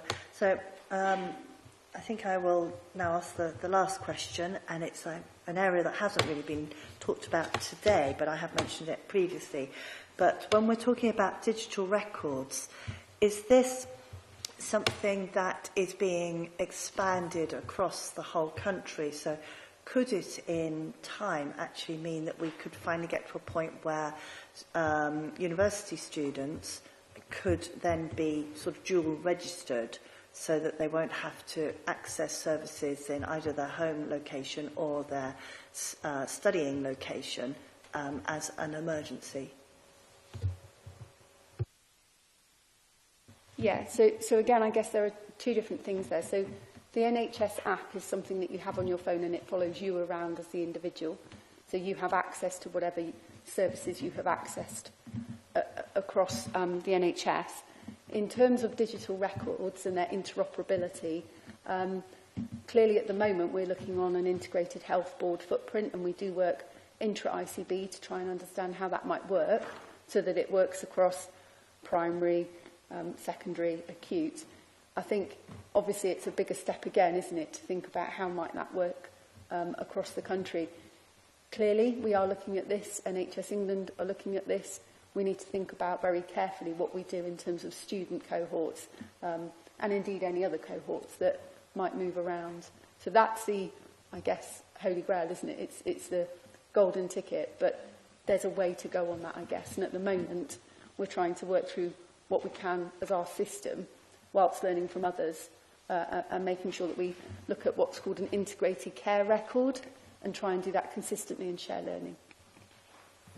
Thank you, Laura. I'm glad to hear that it's still on your radar. Okay, so I'm going to finish this item and move on to the Youth Justice Plan. So, Paul, I think it's up to you to introduce this item. Yes, thank you, Chair. I'd just say that this is a really important report this year in particular. We do the annual plan every year, and it goes through council, and it usually goes, relatively smoothly. We've had Sally Churchyard as the lead for many, many years, Having lost Sally to retirement, Carla has stepped in and has now produced the report for us. And I think it's really important that we actually recognise that there's going to be an inspection later in the year, and how we engage effectively is going to be about how we change the nature of youth justice into being child first. And it's a driver from government out to us, but I think it's something that is really important. And I think in terms of the fact this being a public meeting, there is the fact that you're doing the knife crime review, which is really important, and there will be a feedback on that in the future. But it's also the fact that the risk for young people in this area is relatively low, and I think that with high-profile cases, it just leaves the community feeling really insecure. So the more we can actually engage with this process, I think, the better. So at this point, I'm happy to move over to Mary or to Carla to introduce the report in a bit more detail, if that's all right with you, Chair. Thank you. Yes, I think it's important to stress we just want to sort of anything in addition to the report. Thank you. Thank you. And if I may then introduce Carla. So Carla is our head of service. And this year, the Youth Justice Plan is a 2-year plan. And as Councillor May has articulated, it very much follows the principle of child first, where we look at children as victims and look at them as children all the way through. And I guess one of the critical points to share, and I'll hand over then to Carla, is that we had a Youth Justice Development Board just a couple of weeks ago, and there was quite a debate around, do we refer to children and or do we refer to young people? And there was a very clear steer that we should be referring always to children. Young people have told us they like to be called young people, but in terms of the legislation, it is children. It's always children up to 18. So I just would share that with the panel. And I'll hand over to Carla then at this point, who will highlight some of the key points within the plan. Thank you. Thank you, Chair. Thank you, Mary. Just to say the Youth Justice Plan, as Mary has said, is a 2-year plan this year, although it will be reviewed annually as well, because that's a requirement from the Youth Justice Board and from the Crime and Disorder Act. So the report and the plan complies with the legislation and is set out in line with the guidance from the Youth Justice Board. The plan is very much focused, like Mary said, on ensuring that child first is at the heart of everything that we do, and trying to make sure that our justice system, all aspects of it, are child first as well. So our 4 strategic priorities, as you'll be able to see in the report, are that we reduce disproportionality. There are issues within the justice system nationally and locally around overrepresentation of children from minority ethnic groups and overrepresentation of children with special educational needs. So our key strategic priority is to ensure that we are addressing that and meeting the needs of those children in our service. Another priority is to strengthen participation so that we know that one of the most effective things that we can do to work with children is to hear their voices and to ensure that their views are taken into account at every step of the way, and so that our plan this year is to continue that good work. And also to embed child first principles. We've come a long way with that over the last few years, but we really do want to continue that. And you'll see in the report our priorities are around ensuring that children are dealt with in a more timely way in the justice system. So that's really key. And again, our work around reducing serious violence is another key priority for us, making sure that the children that we work with and the communities we work with are safe. You can see that the plan comes off the back of some really strong performance in our key performance indicators. Our first-time entrants into the formal justice system remain low. Our custody levels remain low, and our reoffending rates have reduced in this particular reporting period. So we're really pleased to see that. That's a sort of very short summary of the report, and I'm happy to take any questions. Okay. Thank you, Carla. Any questions? I'm going to start with Kevin. Excuse me. Sorry. Thank you, Chair. Thank you for the report. Just an overview comment, really, to start with. It seemed when you did the review of the last plan with the grid and who's responsible, what the action was, it would have been lovely to have seen the plan in a similar fashion, just what is the action, what are your outcomes wanting to be, and so on, just so that it's a lot of information, and it's obviously very good, and there's a lot of background stuff to it. It would just be much easier just to try and pick out some of the things, was just an overview thing. And again, I suppose I hope I'm right in saying that we have to remember that this is all relative numbers, and that we're thankfully talking about very low numbers, particularly certainly for BAMES. The KPIs seem to be very good, as you said, on the whole, but the first-time entrants seem to have risen. And was there any particular reasons for that, and anything that could have been done to stop it? And it would be lovely to hear a little bit more about the strategies being employed around schools in addressing exclusions and the SEND disproportionality, and who might be involved currently with that. And that's all around page 52. And you also mentioned in that there's challenges in, obviously, particularly mainstream meeting needs and so on. And obviously, probably some of the PINS project and other things will obviously impinge on that. So that's my start for 10. So an easy one to start with. Okay, yeah, thank you. So in relation to the actual plan, we were advised by the Youth Justice Board this year to not include the detailed plan that we had done in previous years, but that plan will be available and can be circulated to members. The KPI around the first-time entrants, yes, we have seen a small increase this year. It was an anticipated increase because last year, in November, there was a new police child gravity matrix introduced, which essentially looked to give greater consistency across the country to out-of-court disposals that were being issued to children. And it has given some clear guidance where a statutory outcome, such as a youth conditional caution, is required to be given rather than a sort of a more informal outcome. And so I think that explains the small increase, which we would anticipate, I hope, that levelling out in the coming year.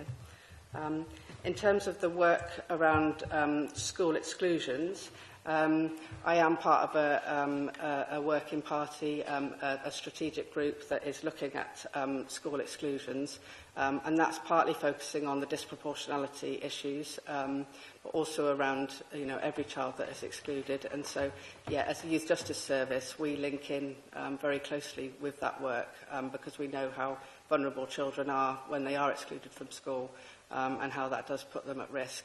One of the things in our action plan this year will be to see if we can be more proactive with children who are being repeatedly suspended from school, and thinking about what prevention services can be offered to them, ensuring that there is an early help offer for children with repeated suspensions. Does that cover all of your questions? The SEND disproportionality and the issues around the challenges you mentioned in identifying places and how to support mainstream.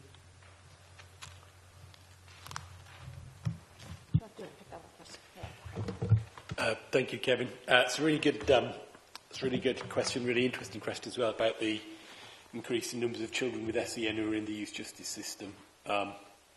It's both a positive and a negative. So many years ago, well, actually not that many years ago, there were increasing numbers of children in the youth justice system who entered the youth justice system and didn't have their needs identified, so they hadn't gone through any sort of formal assessment for their SEN.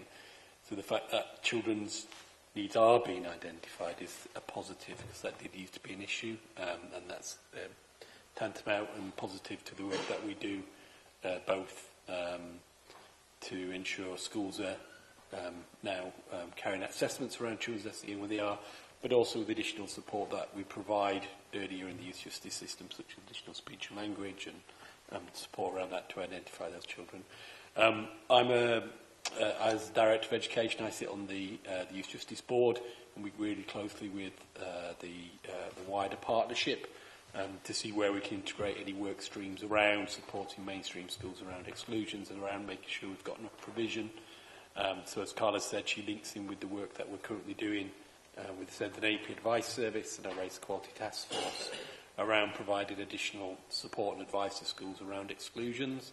So the Centre and AP Advice Service will be launching this September, and as part of that there are 2 full-time posts who are providing additional advice and support around exclusions. So that looks like actual people who have got the right background and skills going out to talk to schools around behaviour and providing support around behaviour strategies. That also involves linking in with the multi-academy trusts offers. So a number of trusts will also have advice and support. So we're working very closely with our trusts about the offer they have there. And also making sure that we're providing more advice and training around issues around race and ethnicity to schools. And Carla's been very involved in some of that work we're doing there.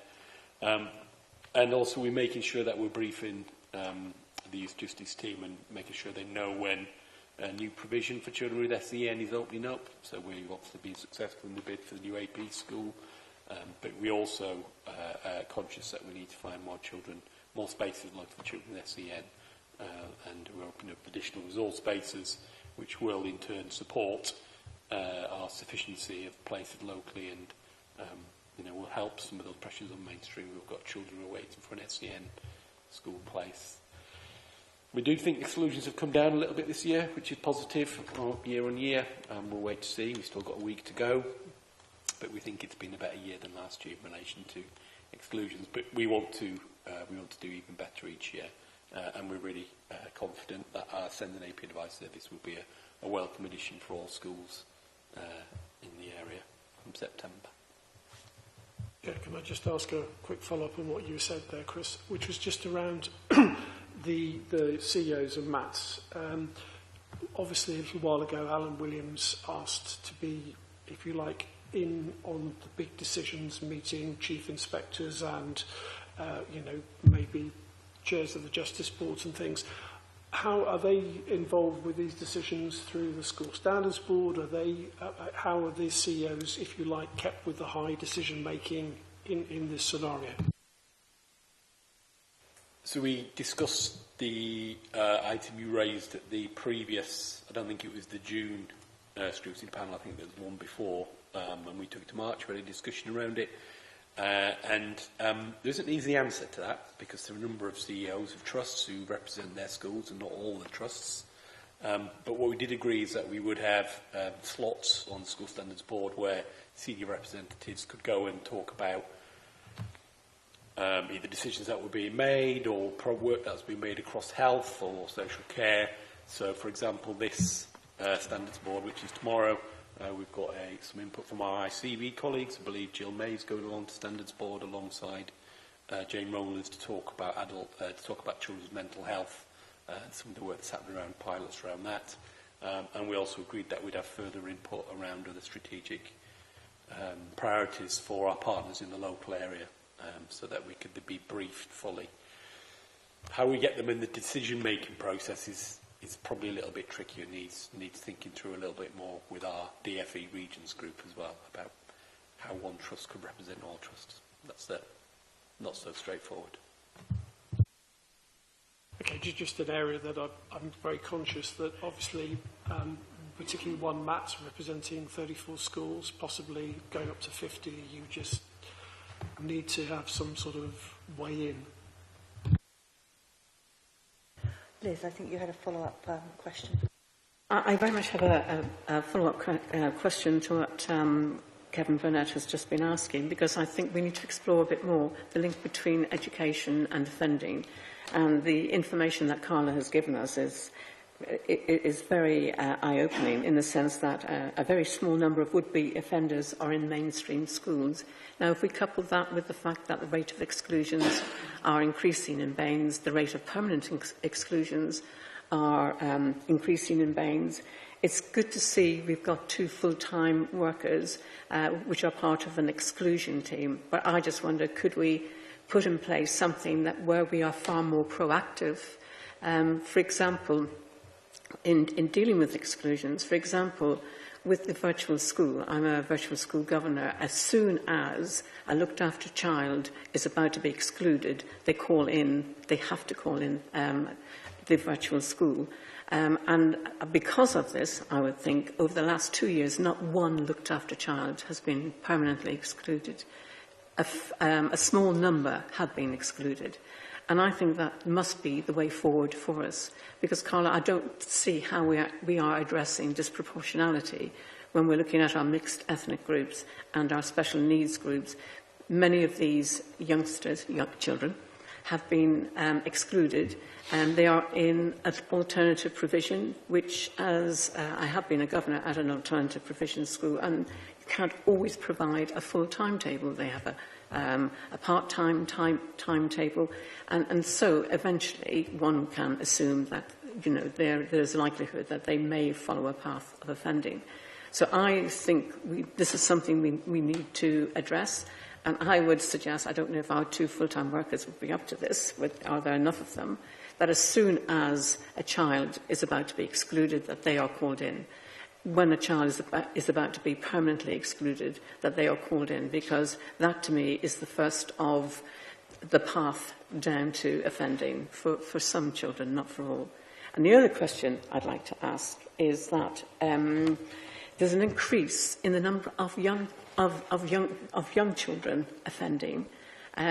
Do we know why, and are there any plans to address this? Thanks.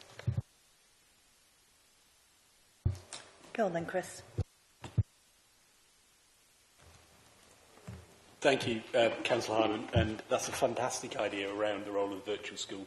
And in fact, the virtual school does oversee this work. So the education inclusion officers sit within the virtual school at the moment, and they are actively doing what you're saying this moment. So this year, as I said, we do think we're going to have an improvement in reducing exclusions in the local area, and that's through the hard work of Sarah Gunner, and she oversees an expanded service now, so the virtual school now oversees the attendance and welfare service and the alternative learning team, and we very deliberately put in those resources into that area to pilot for the first couple of years for the very reasons which you said around schools are now actively reaching out to us for that proactive advice and support, and obviously the virtual schools cohort is also expanded, so the children looked after is supported, but it's also supporting children in need and children on child protection plans with an extended remit. And this year we have seen a reduction in exclusions of children with children in need and child protection plans. So it's very much exactly what you're saying is exactly the road we've taken this year, and a deliberate path to make sure that really good model that the virtual school is being widened out to support more children and young people. Of course, it's only 2 full-time officers, but it will be part of a much bigger team of staff who also will be able to provide more advice and support as well as we build that up going forward. The Send and AP Advice Service will develop over the next 3 years, and each year we will introduce different arms of that to be able to provide more advice and support. That's a very good point. So I'm just going to be a bit cheeky as the chair, because it occurs to me also there might be similar, I mean obviously not the same as the virtual school, but there might be similar bodies that could be used in a similar way to help support those other cohorts where there are more children coming into the youth justice system from such. So if we're talking about black children and also children with special educational needs as well, is that an area that you've already explored, or could you look at seeing how much more support you could get in from perhaps associated partners? again, another really good question. I chair the Race Equality Task Force, which is a partnership of the local authority with voluntary sector organisations such as SARI and Black Families Education Support Group, and we provide what I think is a really good approach to working with schools around issues around race equality and challenging exclusions and disproportionality by the rollout of a race equality charter mark, which just about nearly all our schools are signed up to. And as part of the charter mark, we ask schools to work innovatively on strategies to promote all sorts of things like a more inclusive curriculum around race and gender, through to very proactive strategies around reducing exclusions of particularly black children in some of our secondary schools.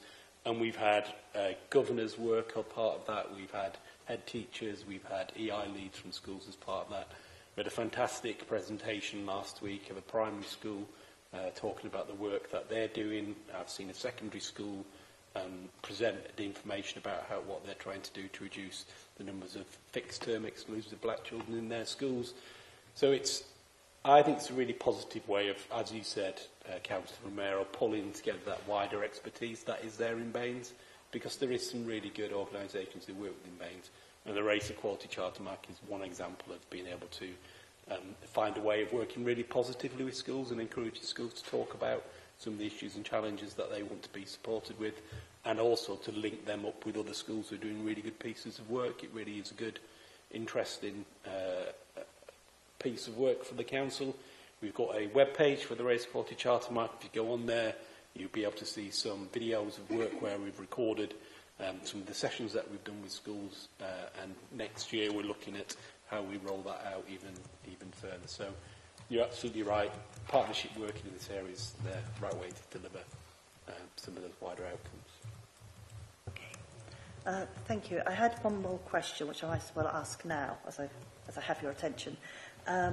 And then I'll bring in Councillor Crossley and Joanna as well. So my other question, which was around hearing the voices of children. So I just really wanted to get some assurance that not just hearing, but you're also working towards co-producing, because I think sometimes the voices of a child can be lost because you hear, but then they're not involved in what is then done. If I can, I'll direct that. Absolutely. We see that there's a difference between those two approaches, and both are really important. But certainly, in terms of co-producing and supporting children to participate more fully in the development of our service is something that we are really committed to, and we've been doing that a lot actually over a number of years.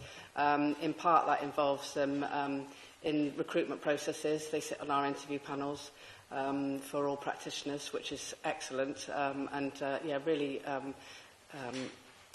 enjoyable for us and the young people actually to be involved with, and they get a lot out of it, and we really get a lot out of hearing their views about supporting us with recruitment. We've had them involved in things like creating a better, more child or young person friendly space where we can have our meetings. That's involved them decorating the spaces, our office, and getting some more child-friendly items in there, like a table football and some beanbags and fiddle toys and things like that. So we've heard their voices in terms of, and them contributing into creating spaces that feel more young person-friendly. We've also done a lot of work with children in the last year on supporting them to produce leaflets and pieces of information that can be for other children to help them understand some aspects of the work that we do. So they've produced leaflets on knife crime, they've produced leaflets on going to court and the referral panel meetings that they need to attend, so that these things are written in more child-friendly speak and produced by children for other children. So I completely support that, and that's something that we're going to continue to focus on, and hence the strategic priority of strengthening participation yeah, it's really fundamental to what we're doing. Okay. Thank you, Carla. Paul and then Joanna.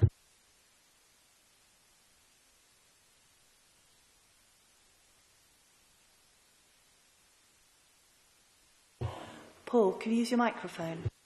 Great. Thank you very much. Once again, another excellent report. I have a problem reading these big things on iPads. Is it possible to have a paper copy of this report? I know we're meant to be downsizing our use of paper, but some things which I like to read and study, I find much easier if I can have a paper copy, please.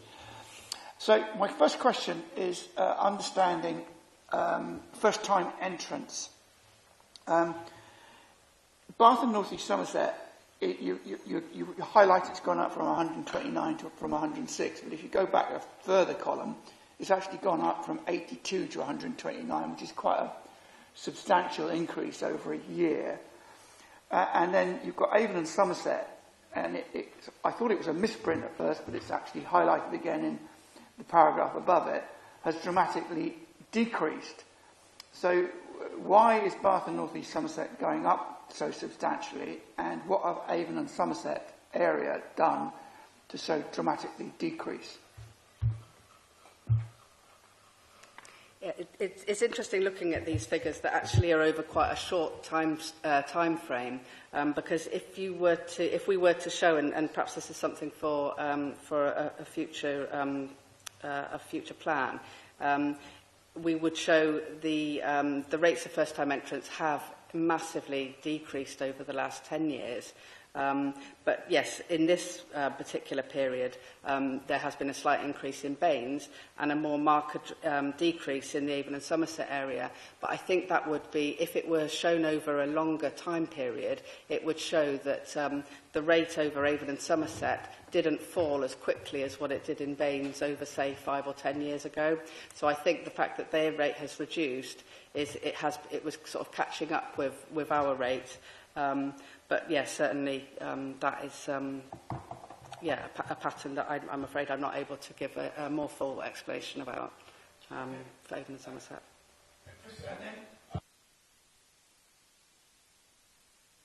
Microphone, please.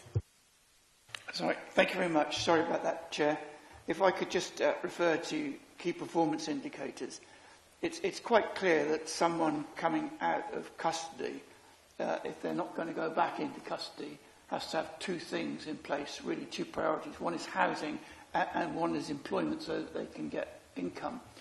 So it's really great to see that we've got 100% of housing over the last 4 quarters. What I'd like to know is that a continuation of a trend, or is that an exceptional period, this last 4 quarters? And what steps are we doing to ensure that we keep that absolutely exemplary result? And then in terms of education and training, a minor pedantry thing, how do you have 120% of 100%? I don't know if you could explain that. But that's just a query, a simple query. But what are we doing to actually, why have we gone down from 100 to 80? What are the factors in that? Did we just have some very difficult customers coming out that were just hard to get into employment? And how are we addressing that need for that small cohort? Sure. So the accommodation one, that is a continuing trend.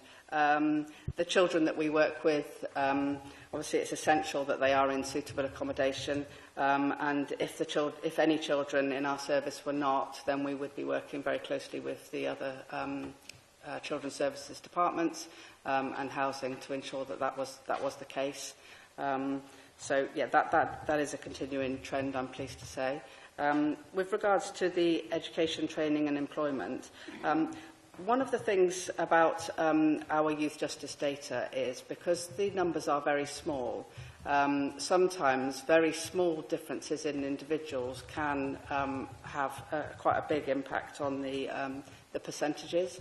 And so these quarters are for cases closed in a period, and so a 10 or 20% change could be a very small number of individuals. But it's good that we've got this KPI because it does mean that we can continue to monitor the suitability of education provision being offered to every child that we work with. And that will enable us to then address that and look to ensure that for them going forward, we work with Chris and his teams to make sure that all the children that we work with are in suitable accommodation, and that is very much our goal. Thank you. And my final question is on 9, serious violence. First of all, can you just give me a bit of a clue? What does a gravity score of 5 or more mean? And what's happened so that we've actually gone to 0 for the last 3 quarters? What are we doing there that is good news? So a gravity score of 5 or more would be offences such as a serious assault or a robbery offence or any kind of sort of aggravated burglary or something along those lines or more serious than that. And so, yes, again, because our numbers are small, you can have periods where there haven't been any convictions or formal outcomes for children with that level of offence, and that's what we've seen this year. Again, the data can fluctuate very much. I'm not certain if I've got an explanation as to why in those 3 quarters there were not any children convicted of serious violence, when in the first quarter there were 3. But yes, it's an anomaly of, I think, of the small numbers that we see. It's very hard sometimes to see patterns. Yes, because the general public just sees a historical violence which comes up on the news 2 years after the event, and you just think it's still dangerous. So That's we reversed all that.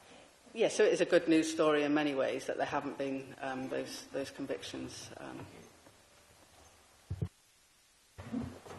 Thank you, Paul. And Jo, I think you're my last speaker.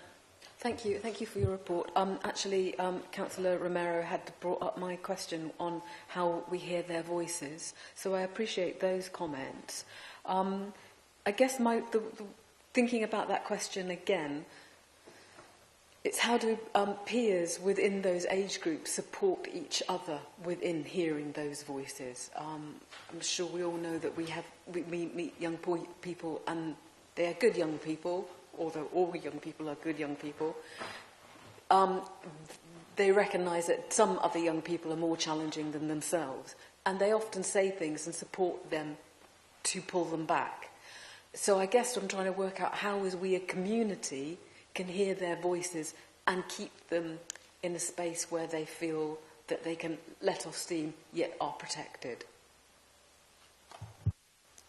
Yes, and I think that's one of the things that children and young people say, is that the most important thing is that they want somewhere to feel safe with a trusted adult, and where they can hear from them and from each other. Certainly the work of the Violence Reduction Partnership is really key to some of that work, and some of the work that is planned around going into schools and is already happening. That's a partnership with the local authority and the police and health, as you know. And so, there is work on that side of things. Going into schools and hearing children's voices and supporting them to have conversations about things that concern them. My wider question is, but there is a community beyond that, and often young people are challenging about schools and don't often think that the information they get there is the best, that it's set in a particular target way because that they know that they're enclosed in that space. So what I'm trying to say is, how do we take this piece of work out into the wider community? So one, adults know that it's going on and how we hear children first, and at the same time, how do we then bring young people into those spaces together? Are there better ways of reaching the clear intention of hear their voice?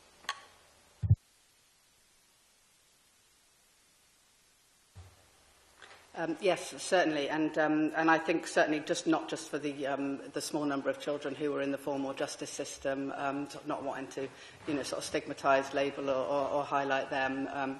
Yes, certainly those spaces that where young people go and where they're supported by detached youth workers. Again, these are initiatives that are funded by the Violence Reduction Partnership. Excellent services delivered by DHI and Youth Connect are able to support children to come together in a safe way. Thank you. Okay, so my list has suddenly got a lot longer. So I have Leslie, Kevin, and then Liz. Yes, thank you for the report. 2 or 3 things I wanted to pick up.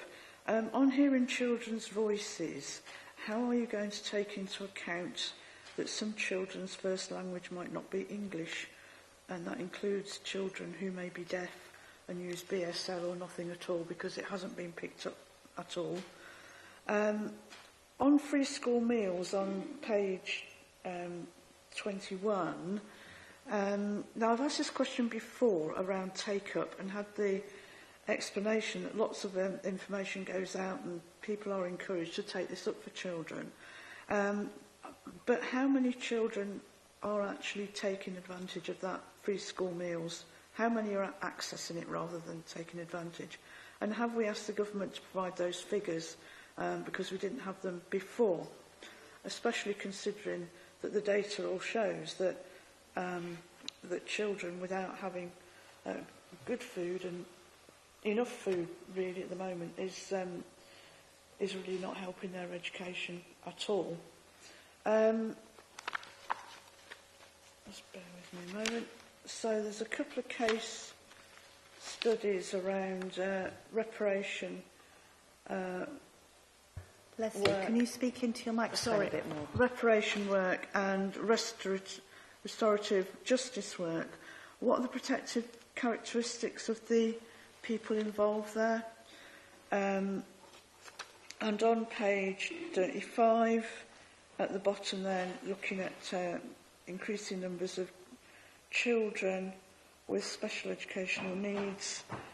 This is being picked up much later in their secondary school careers. Now, hopefully this PINS project is going to help change some of that, but it's a bit disappointing it's not been picked up before.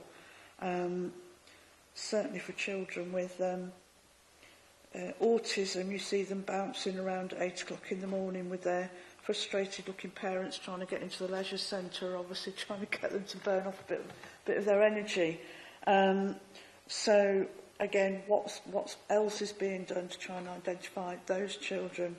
I think on the data on the Black, Asian, minority ethnic children is just dire. It's getting no better. It's getting worse.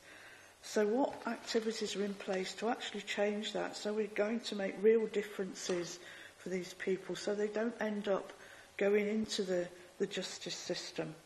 It hasn't changed for years and years, and my suspicion is we haven't really done enough in the first place. And if you look at the protected characteristics of staff mentioned in this report, around 10% of them come from a Black, Asian, minority ethnic background. Is it time that we try to encourage more people from those backgrounds to come into the field? Thank you.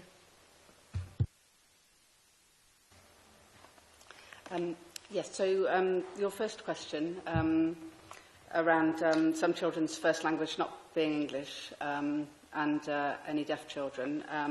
If we work with any children where there are any language barriers or hearing barriers, then we would certainly employ the use of a translator for every single session that we worked with them.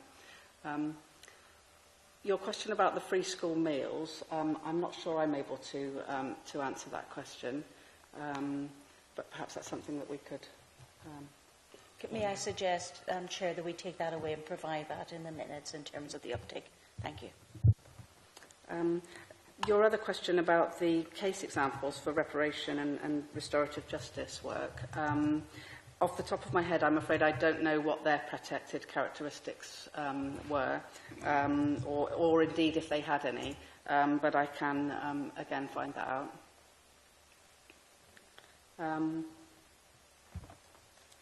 And your question around children from minority ethnic groups, absolutely, it's an issue that I think is one of the biggest concerns to us. In that certainly nationally and locally, minority ethnic children are so overrepresented in the justice system. And we do have an anti-racism action plan that will be available on our website. It's been reviewed. It's been a plan that's been in place for about 2 years now, and it does set out our activity in relation to this area. The plan covers some more strategic aspects where we're working jointly with the Avon and Somerset Constabulary and other local authorities within Avon and Somerset to look at this at a wider level.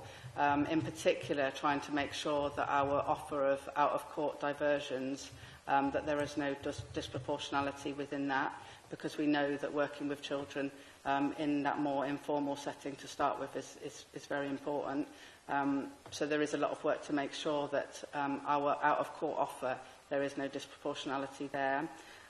We're also really closely linking in with our education colleagues around that piece of work, because, again, what we've talked about previously around school exclusions, we know that, that children who are suspended or excluded are more at risk of coming into the justice system.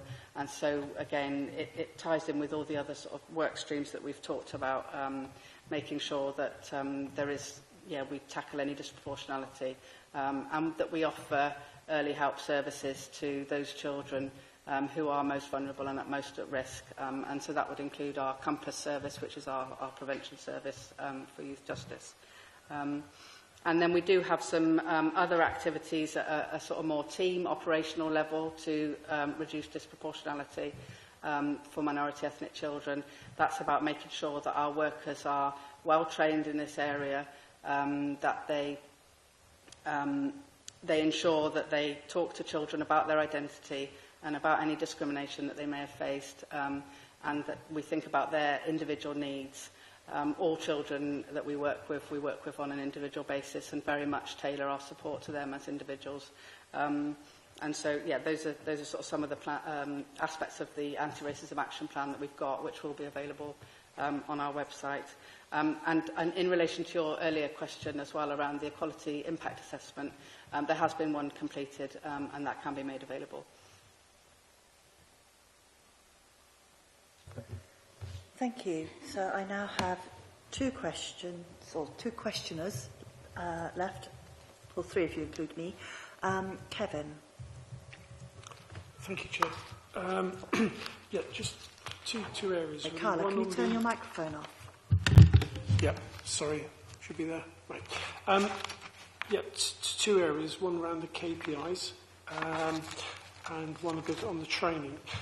So the KPIs, looking at three particularly, the mental health screening. Can you say a little bit more about any outcomes and successful interventions after the screening has happened or taken place, because it seems that it's been 100% stuff. Substance misuse, again, what happens after the screening, if there is anything identified, and were there many misusing substances? And on 32, was this an exception where fewer children engaged with wider services on quarters 3 and 4? And finally, just the question around on page 68 about training and development, about disproportionality. Does that extend to all the support services that work with you as well? The KPI around mental health and emotional well-being, once the children have been screened, the screening involves a number of questions by their caseworker. And once they've been screened, if there are any needs identified, there's a range of services or provisions that can be offered. and they would be individually tailored to the needs that that child had. It might be that they would be offered some support from our school nurse.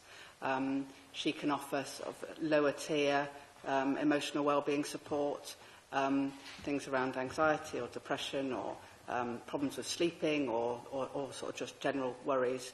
And then if they had any higher level concerns, we could be referring them into the Child and Adolescent Mental Health Service or to other providers like Off the Record offer a counselling service for children and young people. So there's a range of options that the children we work with where they can receive support, not least actually from their own individual caseworker who on a sort of weekly basis with the children that we work with provides that emotional health and wellbeing support.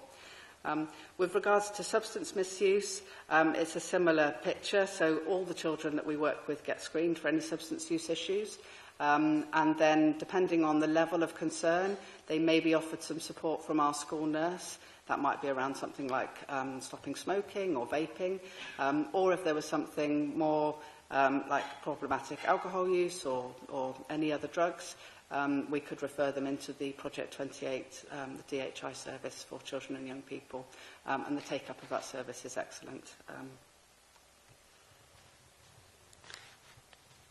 Could you remind me of your other two questions? Yeah.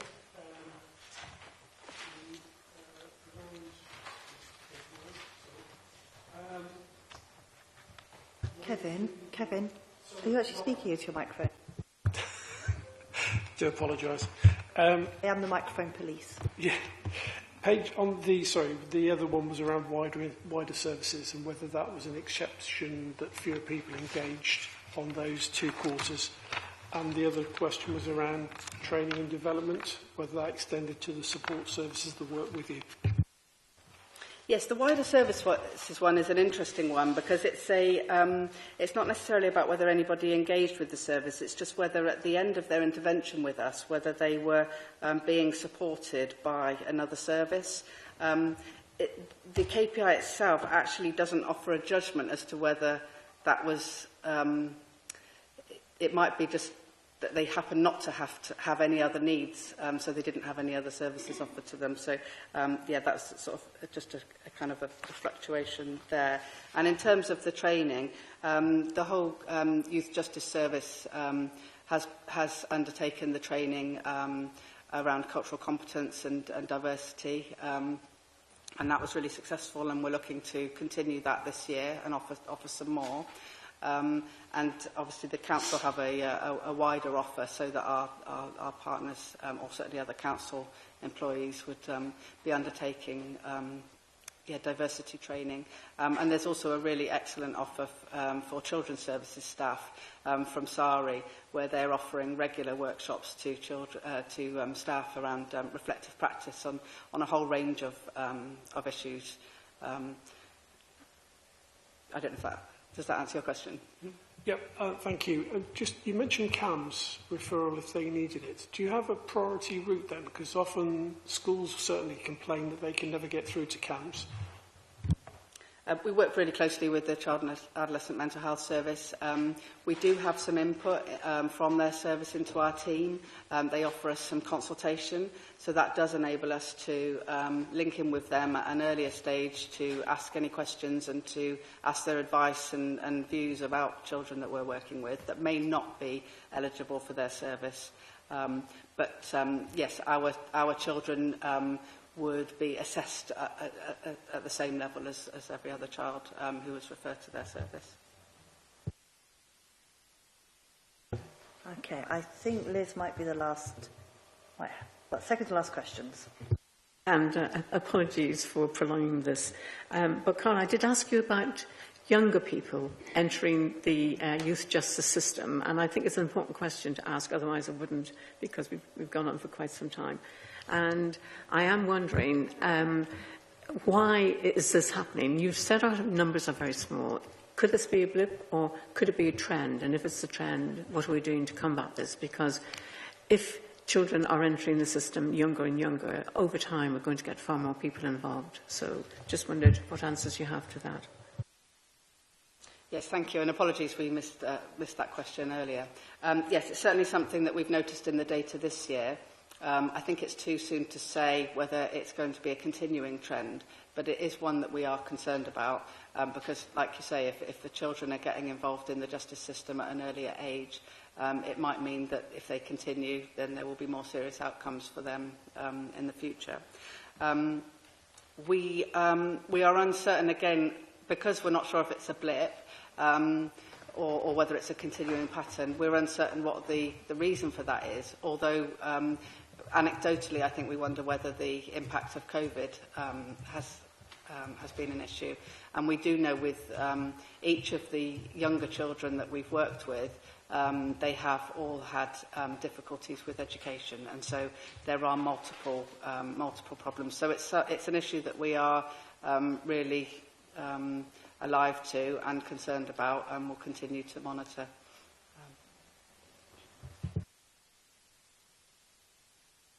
Okay, so I just want to go back to the issues around knife crime, and I'm slightly wearing also my chair of the knife crime task group hat on.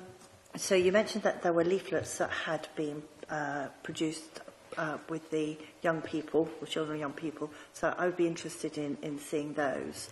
I also wondered about so we're talking about education, we're talking about working with schools. I wondered more about the other preventative work that might be being done. And also, finally, there has been some talk of knife crime being a public health issue, and so it occurred to me the council funds 50% of the funding for the youth justice work, whether there could be an argument for health funding some of the work that is done as well.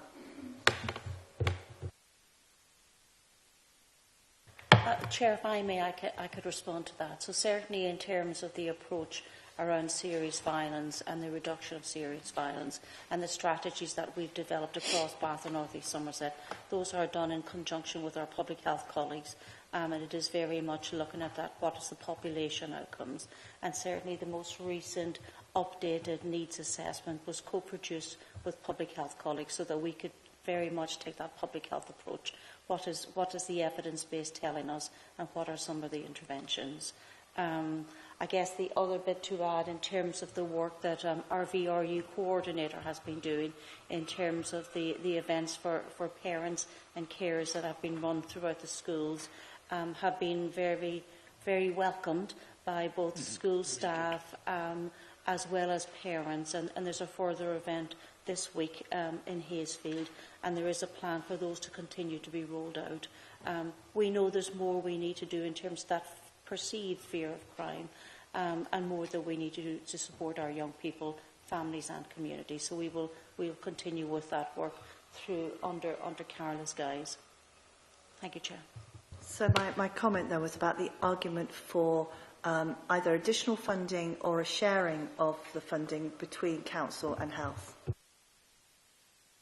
Sorry, I should have answered that. So health do contribute to the multi-agency team in terms of the Youth Justice Service. We've got a dedicated school nurse that contributes to that, and also there's some additional input from CAMS. But I'll ask Laura if there's anything further you wanted to add. No, I think it's a... Okay. No, it's a And speech and we've got an enhanced offer around speech and language. Also I see that Paul was sort of nodding in a way, so I'm wondering if he's agreeing with you or agreeing with me.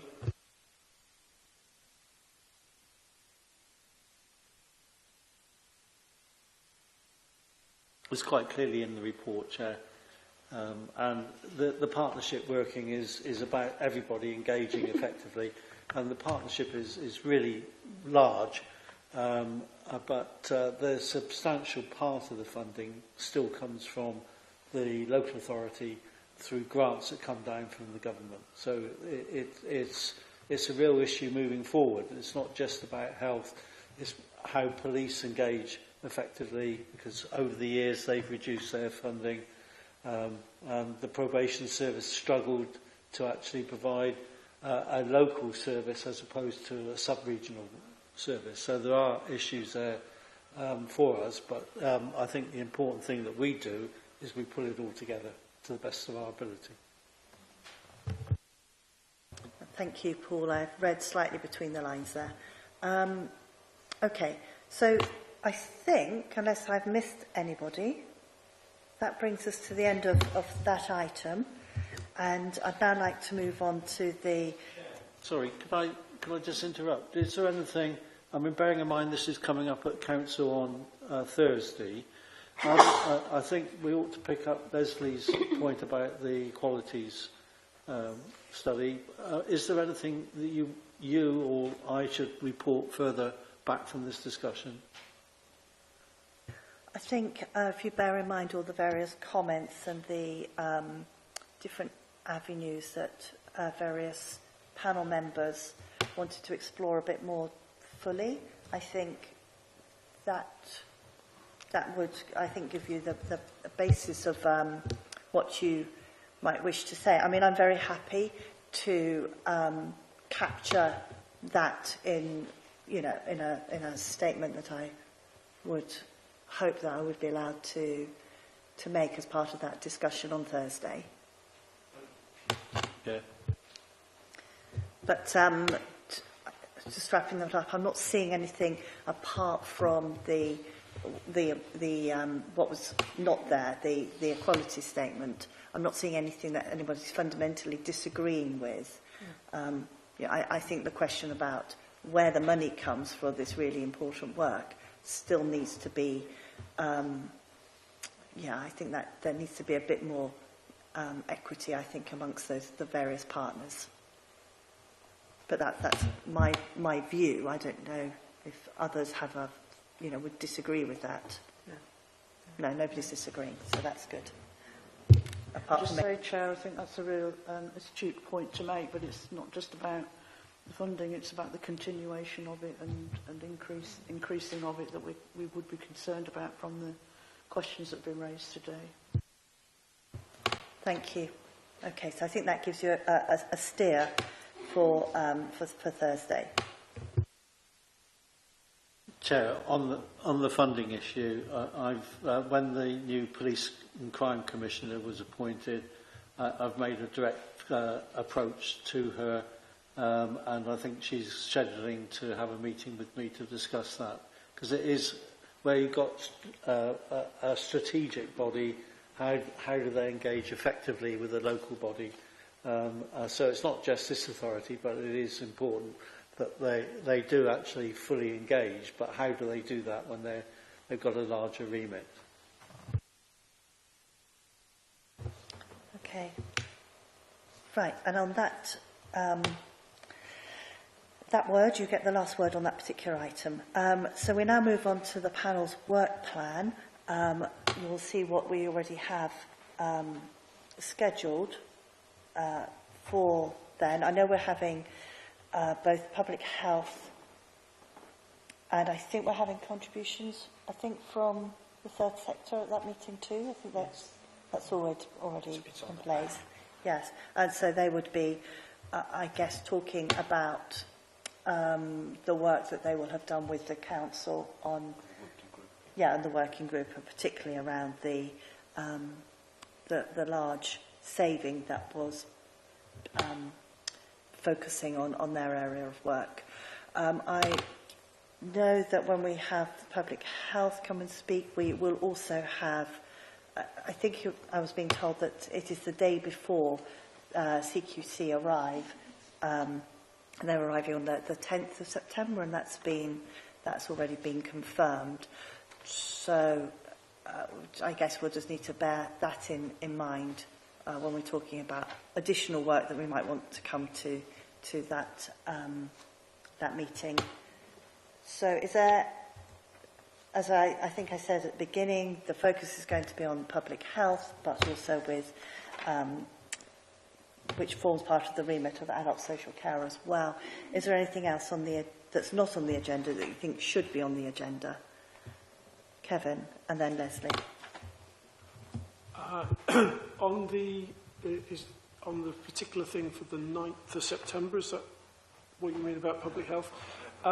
There was, excuse me, an update from them around their whole system health improvement framework that they were doing, which would be, if that's already there. And does cancer services updates come into that or not? Into that sort of. Okay, I think Laura's going to will now be including that in her update. Okay, and the SHU survey outcomes of that might be later in the year, I'm afraid. It's not called SHU anymore. Sorry, Wellbeing survey and birth trauma. Laura, if you were going to come up with something on that one. There were some couple of others, but they weren't under general. I mean, weren't in September necessarily, Chair. Do you want me to? Sorry, let's focus on September for now. What I also wanted to make sure that we have something around the complaints, the feedback point that Joanna was raising, and of course that fits in with the statement that was made by Mr. Hartley-Brewer earlier as well. So that would be really good to have how that feedback and how people can make complaints as well. Some sort of maybe flow chart. Paul, and then. Chair, can I just draw attention? One that I mentioned a couple of the items that came up at the Health and Wellbeing Board. I apologise for the extra noise. I don't know what that's all about.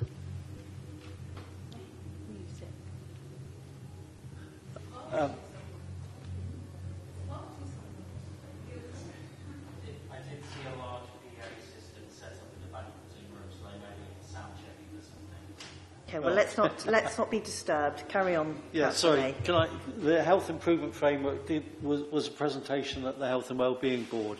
So if anybody wants to have a look at that hyperlink I put in, those details are there. So obviously you can have the scrutiny, and that would be with Becky Reynolds. We'll come along to that. Thank you. Joanna. I think we asked that Mark put in all of our diaries when that board is, so that when we can attend, so that we're reminded. That's a very good point, and I was thinking the same thing. I thought we did send out a reminder, actually, but I'll follow that up, because it is important that people do come along to it, because you can add quite a bit and find out quite a lot. Is it in our diaries? And it also dealt with the Better Care Fund on the adult side. I think the point Joanna makes is that we are simple creatures, and if it's in our diary, we're more likely to attend. I did send. I'm almost certain I sent a note out drawing attention to it, but we'll make sure we do that more effectively in the future. So thank you, Chair. Leslie. Thank you. I'd like to ask for a report around physiotherapy services provided by HCRG. So could we have some statistics on the numbers on the waiting list, how long they've been on the waiting list, and the number of patients seen maybe over the last couple of years would be helpful. It'd be nice to know what's in the contract to be provided by HCRG as well. Okay, so I was just hearing that ought to be part of Laura's update anyway. Sorry.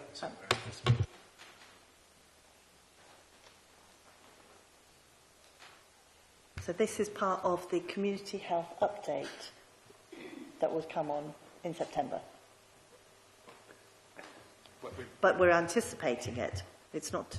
Is that right? Laura could clarify. And Leslie, could you turn your microphone off, please? Thank you, Chair. Yeah, I think there's a few things here. So the community services contract, I think that's a separate item, and that will be coming later than September. I can include in my general update report something around the physiotherapy services in HCRG, if that would be helpful for members. And I can also ask about the numbers that you've referred to. I've just captured those and how that compares with what's in the contract. I think what I'm also hearing in my update report is that you want something around cancer services, birth trauma and the complaints feedback process. So we'll make sure that that's done. The whole system improvement framework is a separate item that will be led by public health. Thank you, Laura, for the clarification.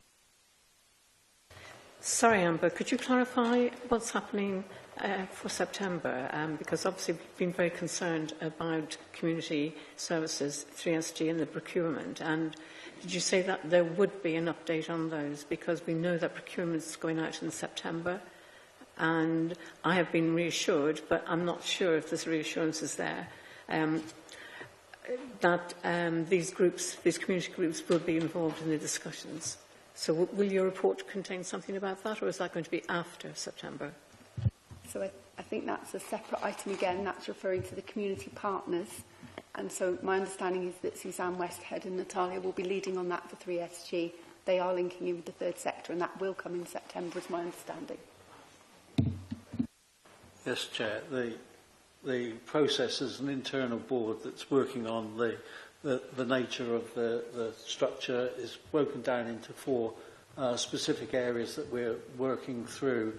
But we get to a point where when we go out to tender, we then can't be talking to individual providers. So that it's a real issue for those providers, which is recognised, and it's the first time I think an internal group has included 2 councillors, Councillor Bourne and myself, because we are, I think, quite rightly representing those communities that we care about.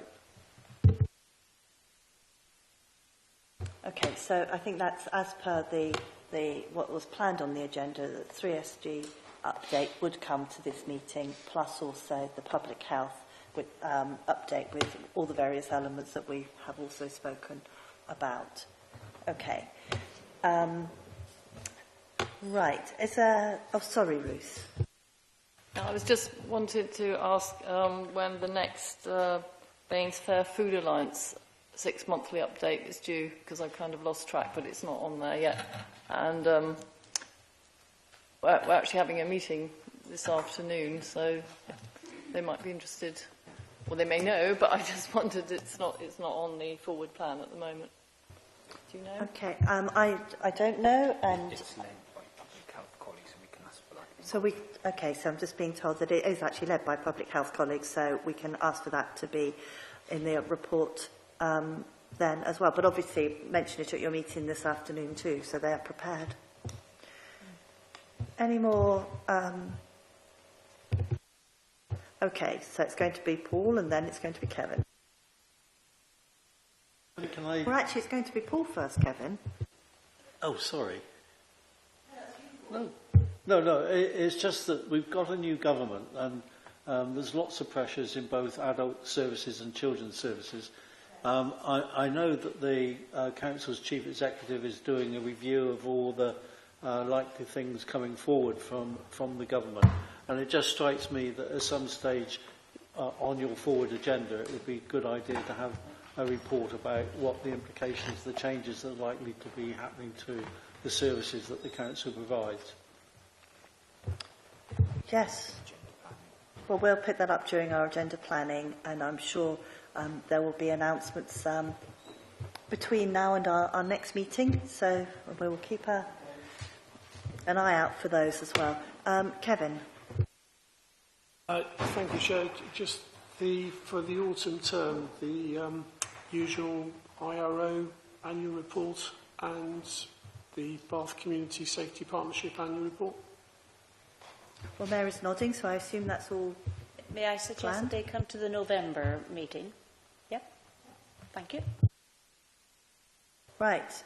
Any more comments on the work plan? If not, then thank you everybody for your attendance, and I am pleased to learn that we are finishing pretty much ahead of schedule at 12:30 today, and I will now